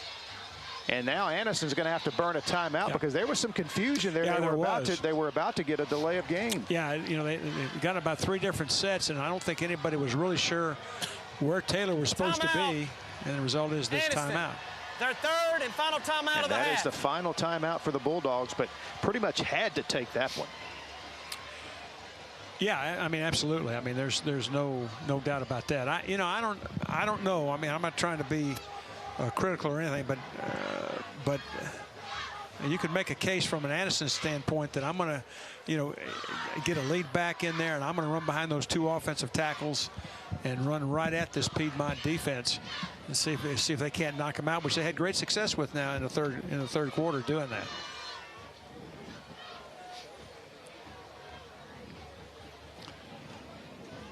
Of course, the other question that you ask yourself is, you know, it's 3rd down and 1.5. Well, what if you do stop them on 4th down? If you're Anniston, do you kick it or do you go for it? I was just thinking that, and as hot as Jack Hayes is right now, I think I'd go for it. I think I'd try to keep the ball. Yep. And punting has been a little bit of an adventure too, so for Anniston. So I think you look at this as 2-down territory. So does Sandlin keep it, or does he hand off to Taylor, or do they dare throw it? We'll find out. 3rd down and about 2. Sandlin with a long look to the bench.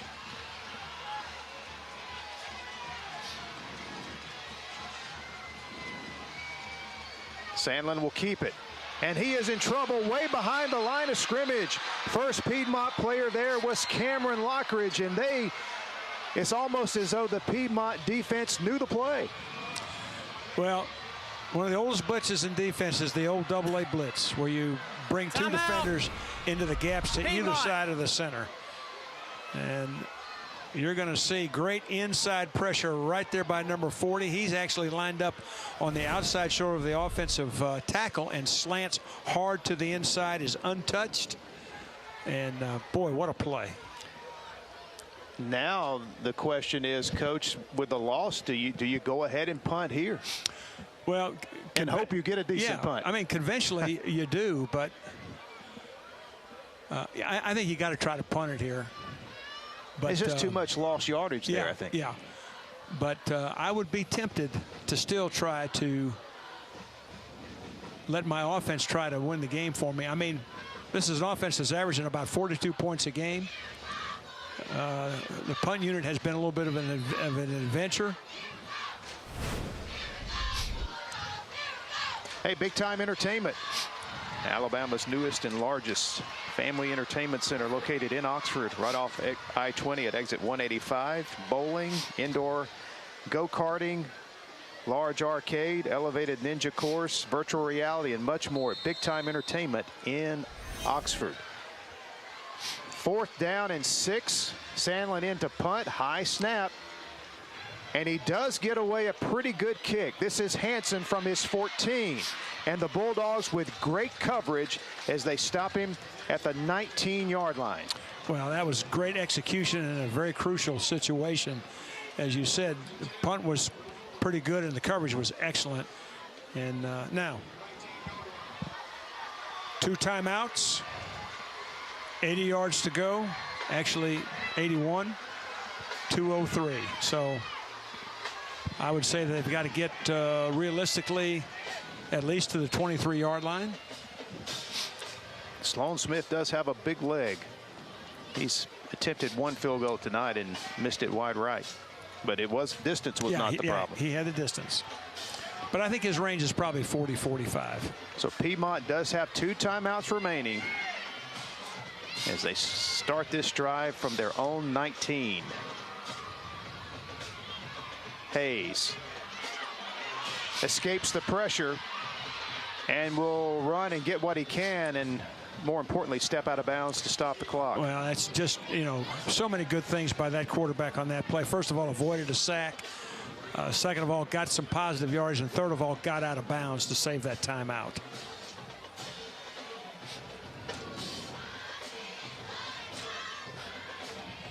Interesting, Coach Smith calling every play. Wears no headsets on the sideline. Yep.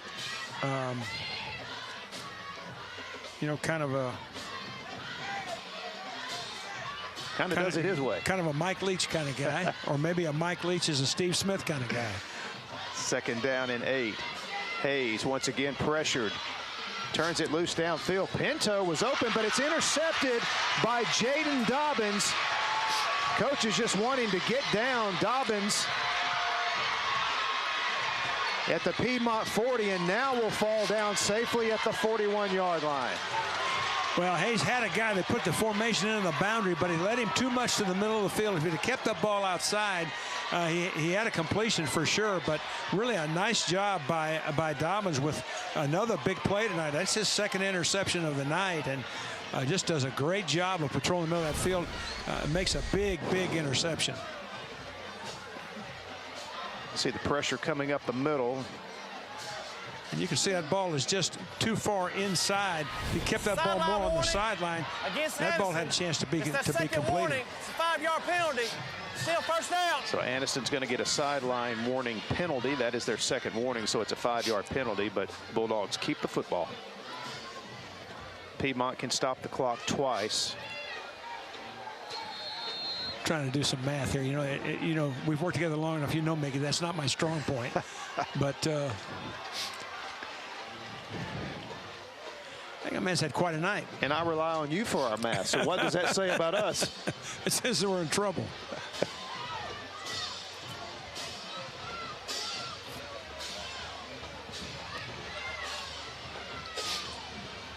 So here's Sandlin with a short gain of a yard, and immediately Piedmont calls its 2nd timeout. All right, I'm going to do some math here. 29. Hey, timeout, blue. Yeah. They can get it back Piedmont. Their 2nd other 30 half. to 40 seconds. Well, no, let me rethink that now.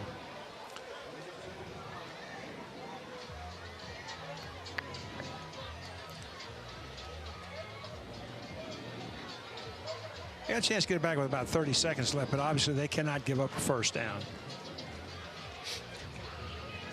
It's been a heck of a ball game, I tell you. Wow. Talk about ebb and flow now. We've had plenty of that.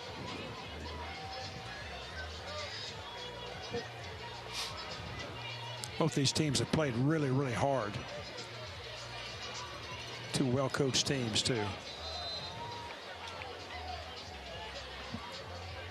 Yeah, they both will step back into region play next week. We mentioned Anniston's got a toughie next week as they will host Hanley. Meanwhile, Piedmont will travel to a very good Westbrook Christian team. Yeah, that's doesn't get any easier for either team.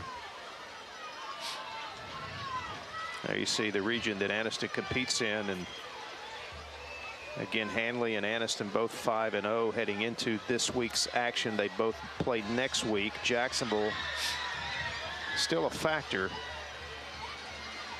in this thing.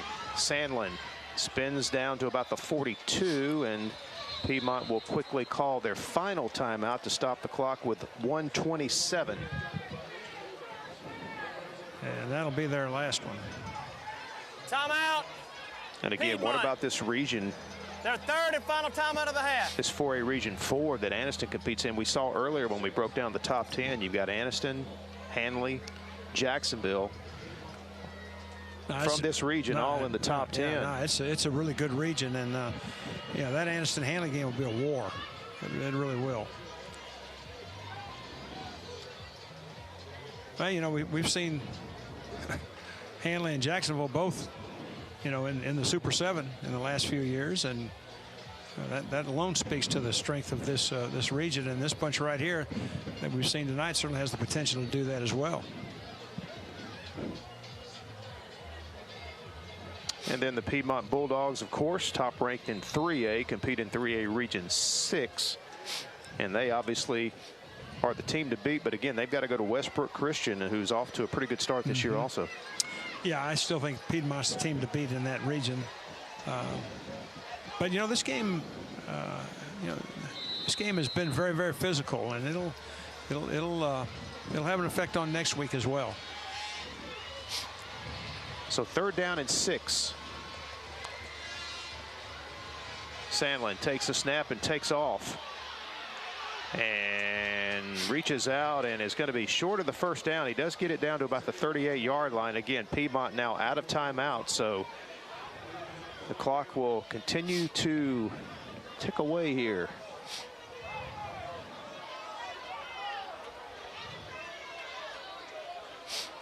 Coach White, what do you do? Let it run all the way down, take a delay of game, and then punt? Yeah, I think so. Did it make you nervous as a coach to punt in this situation because of all that can go wrong with a punt? You know, you could make a case now for not punting, you know, getting a kick blocked, and I think they may try to go for it right now. I think they are. They hustle out. 2 seconds on the play clock. They do take the snap, and Sandlin's going to end the game. Ball game. And you can see the reasoning for that. Go back to the state championship game. There's a flag, Coach. Sorry to interrupt. But no, that's all right. Another flag. I think they're going to say they weren't set, which is a little debatable. Coach White, just as you see, throws his hands up in the air. Right to the snap. Ball start now on the offense. That ran some time 5-yard now. penalty brings up 4th down. The clock will start on the snap. Now, but you can see why they went for it. You know, you go back to the Auburn Thompson game a few years back. You know, when they punted and had the punt blocked. I mean, some things can go wrong there. So, I mean, there's certainly nothing wrong with that choice that they had. They will kick it now, though. Of course, you're looking for a clean snap and good protection for the punter. The snap is there, and they get the punt away. So good job executing there. And it will be a touchback, but still, that's about the best Anniston could hope for in that situation. I was really surprised that Piedmont did not go for the block there, but they did not. Well, 27 seconds, no timeouts. Ball on the 20-yard line, down 2. Piece of cake, right? But you know, this is Piedmont. Oh, yeah. Yep. No, I mean, we're going to stick around for these final 27, right? We are definitely going to do that, and it's been a great football game. And you think Anniston will loosen that defense a little bit, and they'll try to give up the middle of the field short, take away those sidelines.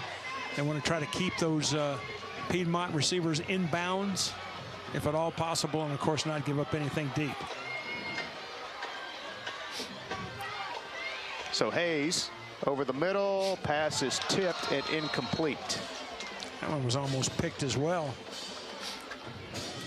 And again, that's right where Anniston wants the ball thrown. They want the ball thrown over the middle, where that clock will keep running.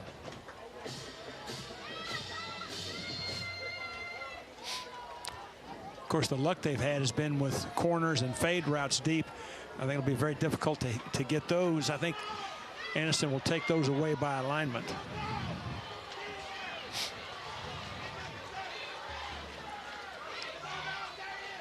Hayes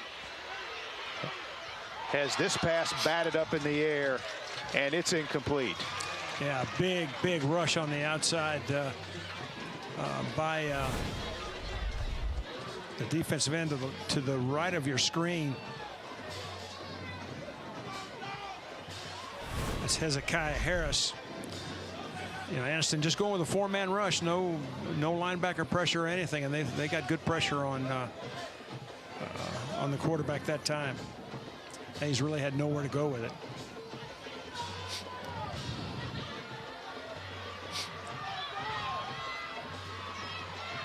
Third and 10, 15 seconds.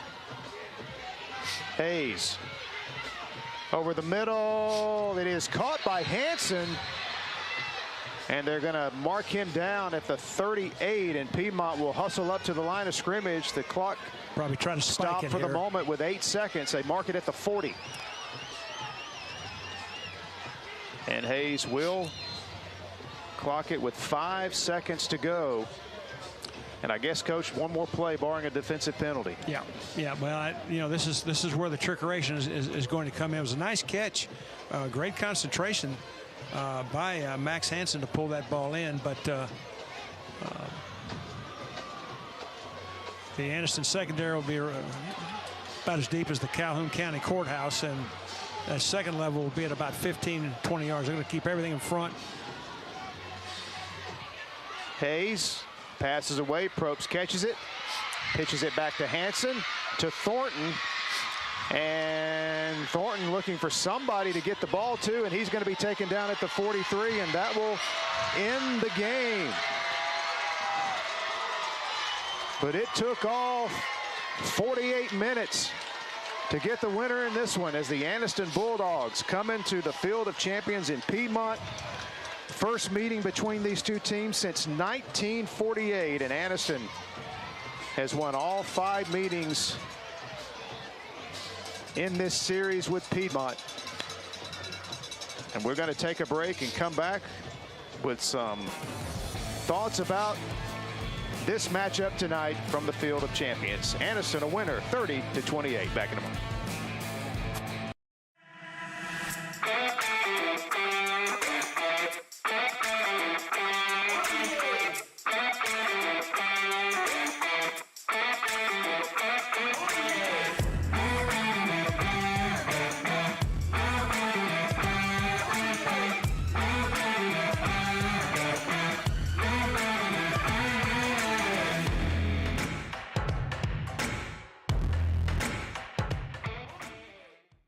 Mr. President, Bessemer Superhighway is backed up. What are we going to do? Are you serious?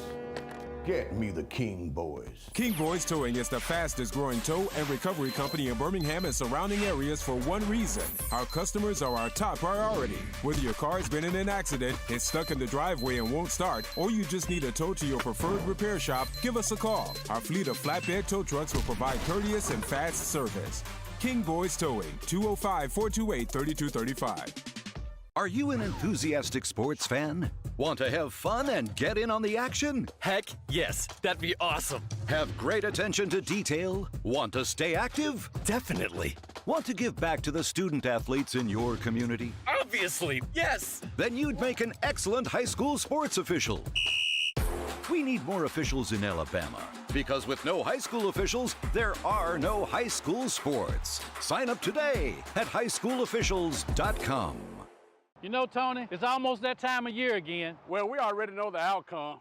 Roll Tide. No, not that game. I'm talking about scoring the #1 truck in America for the last 45 years, the Ford F-150. Right now, you can order a new 2023 Ford F-150 at Sonny King Ford with absolutely no deposit. Choose the features you need and the extras you want. Only at Sonny King Ford. That's right, Sonny King Ford, on the sunny side of the street, Anniston, Oxford. Now that's a catch.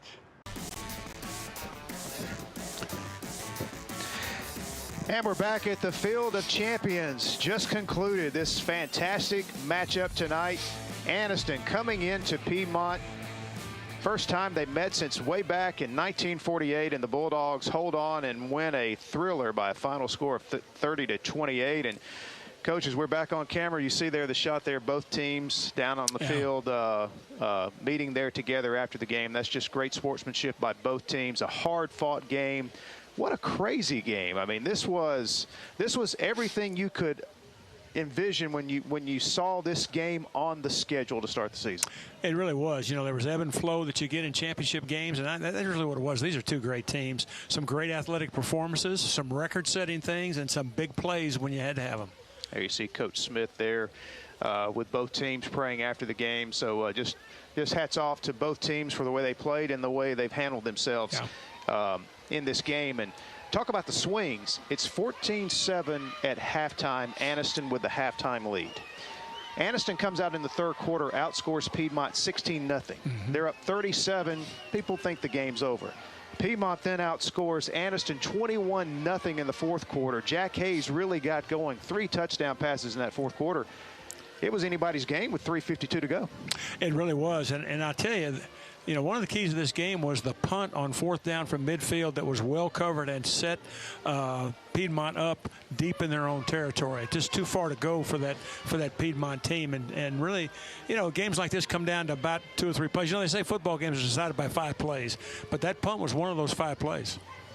All right, we're joined now down on the field by Anniston head coach Rico White. Coach, first off, congratulations on the win tonight. What a game! And this, there's no region things at stake here tonight. This is just 2 Calhoun County teams, 2 top 10 teams coming into this week. Hadn't played in decades, and you come in here against a team that's won the 3A state championship 4 out of the last 7 years. Your team really looked good tonight. You're off to a great start. Again, a lot of ebb and flows in this game. I just got to get your overall thoughts about your team's win here tonight. Man, first, God get all the glory. My team played well. But like I said, the second half, with that big lead, sometimes teams get relaxed and adversity set in. And we still fought to the end, but we can't keep doing that. It's not safe. Coach, tell me a little bit about Jaden Dobbins. He had those 2 big interceptions, one to set up a score and one to kind of save the bacon, so to speak. Guys, it looked like he was all over the field. Yes, I tell you what, you expect that from guys like him. He's an explosive player. He's a leader, and someone had to make a play. He stepped up and did it. I'm glad he did, but we expect those kind of things from those type of players. Coach, kind of a big picture question here. Your team is off to a really good start. Now you're 6-0. You're ranked in the top 10. We mentioned at the beginning of our telecast how the way you've started this year is kind of bringing back some memories of the old glory days of Anniston football. Talk about what's been key for you since coming to Anniston and getting this program where it is right now. I think the biggest thing is setting a good foundation and a standard. And this off season, working hard every day, it carries over. Those hard summer days and pushing each other, pushing the coaches. I mean, it's work. So it paid off tonight, and that's what we work for. Well, Coach, it doesn't get any easier next week, does it? No, we got Hanley coming to town. Yeah. I'm going to try to sleep for about 2 hours, then I'll get on them. Well, Coach, thanks a lot for joining us. And, again, congratulations on the win, and good luck next week against another tough team. Absolutely. Thank you so much. Congratulations, Coach. Thanks. All right, that's Anniston head coach Rico White joining us here after the game. And our big-time entertainment player of the game, Cam Sandlin, Anniston quarterback. He had 2 touchdown passes in the game. He ran for a touchdown as well, Coach. And had another one called back on another long run. And when they had to have it, he was just fantastic. Beat you with his feet and with his arm. You saw the post route for a touchdown. There's the quarterback off tackle for a score. Very deserving player of the game. So congratulations to Cam Sandlin. Anniston quarterback played a very poised game tonight. Despite the ups and downs, a very solid leader for this Anniston team. And you think these type of games are really pay off for a team, especially once you get into the postseason. You bet. So this is a very good experience for Anniston and Cam Sandlin tonight. Now time for our Fred Wilson, Calhoun County District 1 Commissioner play of the game, Coach. Well, this is the last play of the game, so to speak, and the young man we talked about, Jaden Dobbins, is able to come across and gets the great interception. You want that safety to be able to roam from sideline to sideline. I'm sure his coach would like him to get out on the ground a little bit quicker, but that was his second big interception of the game, so congratulations to Jaden Dobbins, again, our player of the game. And what a game. And, we knew that Piedmont is never out of a game. They've proven that over the last few years in all of their great seasons, and they proved tonight they're never out of a game. Well, I think Coach Smith teaches so many great things to his young men. You saw the impact that it has, in the meeting after the game, and I'm sure that Anniston is doing the same thing with their young men too, because both teams played with exemplary character. But you've kind of come to expect that from Piedmont, that no matter what the score is, they're going to keep playing and they're going to find a way to win. And they very easily could have won this game, but in the end, just too much Anniston. Well, from Calhoun County tonight, we'll head south next week. Thursday Night Lights travels down to St. Michael's for Orange Beach versus St. Michael, 7 o'clock kickoff. We hope you'll join us again on the AHSAA Game of the Week next Thursday night. And again, here at Piedmont, it was everything we could have asked for. A thrilling victory for the Anniston Bulldogs. They remain undefeated at 6-0. Piedmont drops to 3-2. But these two teams, they're going to be factors down the stretch. I think we'll see them again. Thanks for tuning in tonight for Thursday Night Lights from the Field of Champions. Congratulations to the Anniston Bulldogs. Winners tonight over Piedmont, 30-28.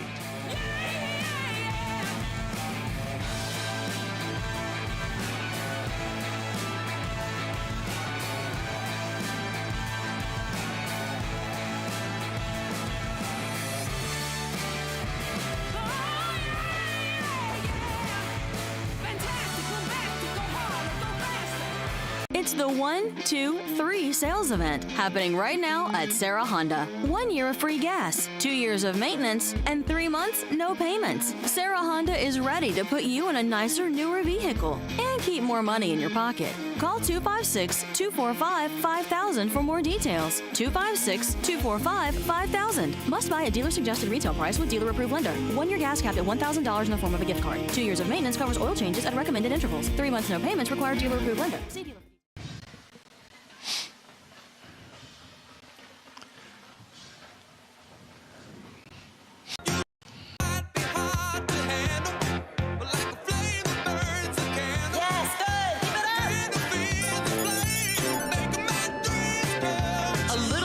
Can go a long way. Escape every day at Wind Creek Casino and WindCreekCasino.com. Coach, a big victory at 63-7, but what was the turning point really for you in this one?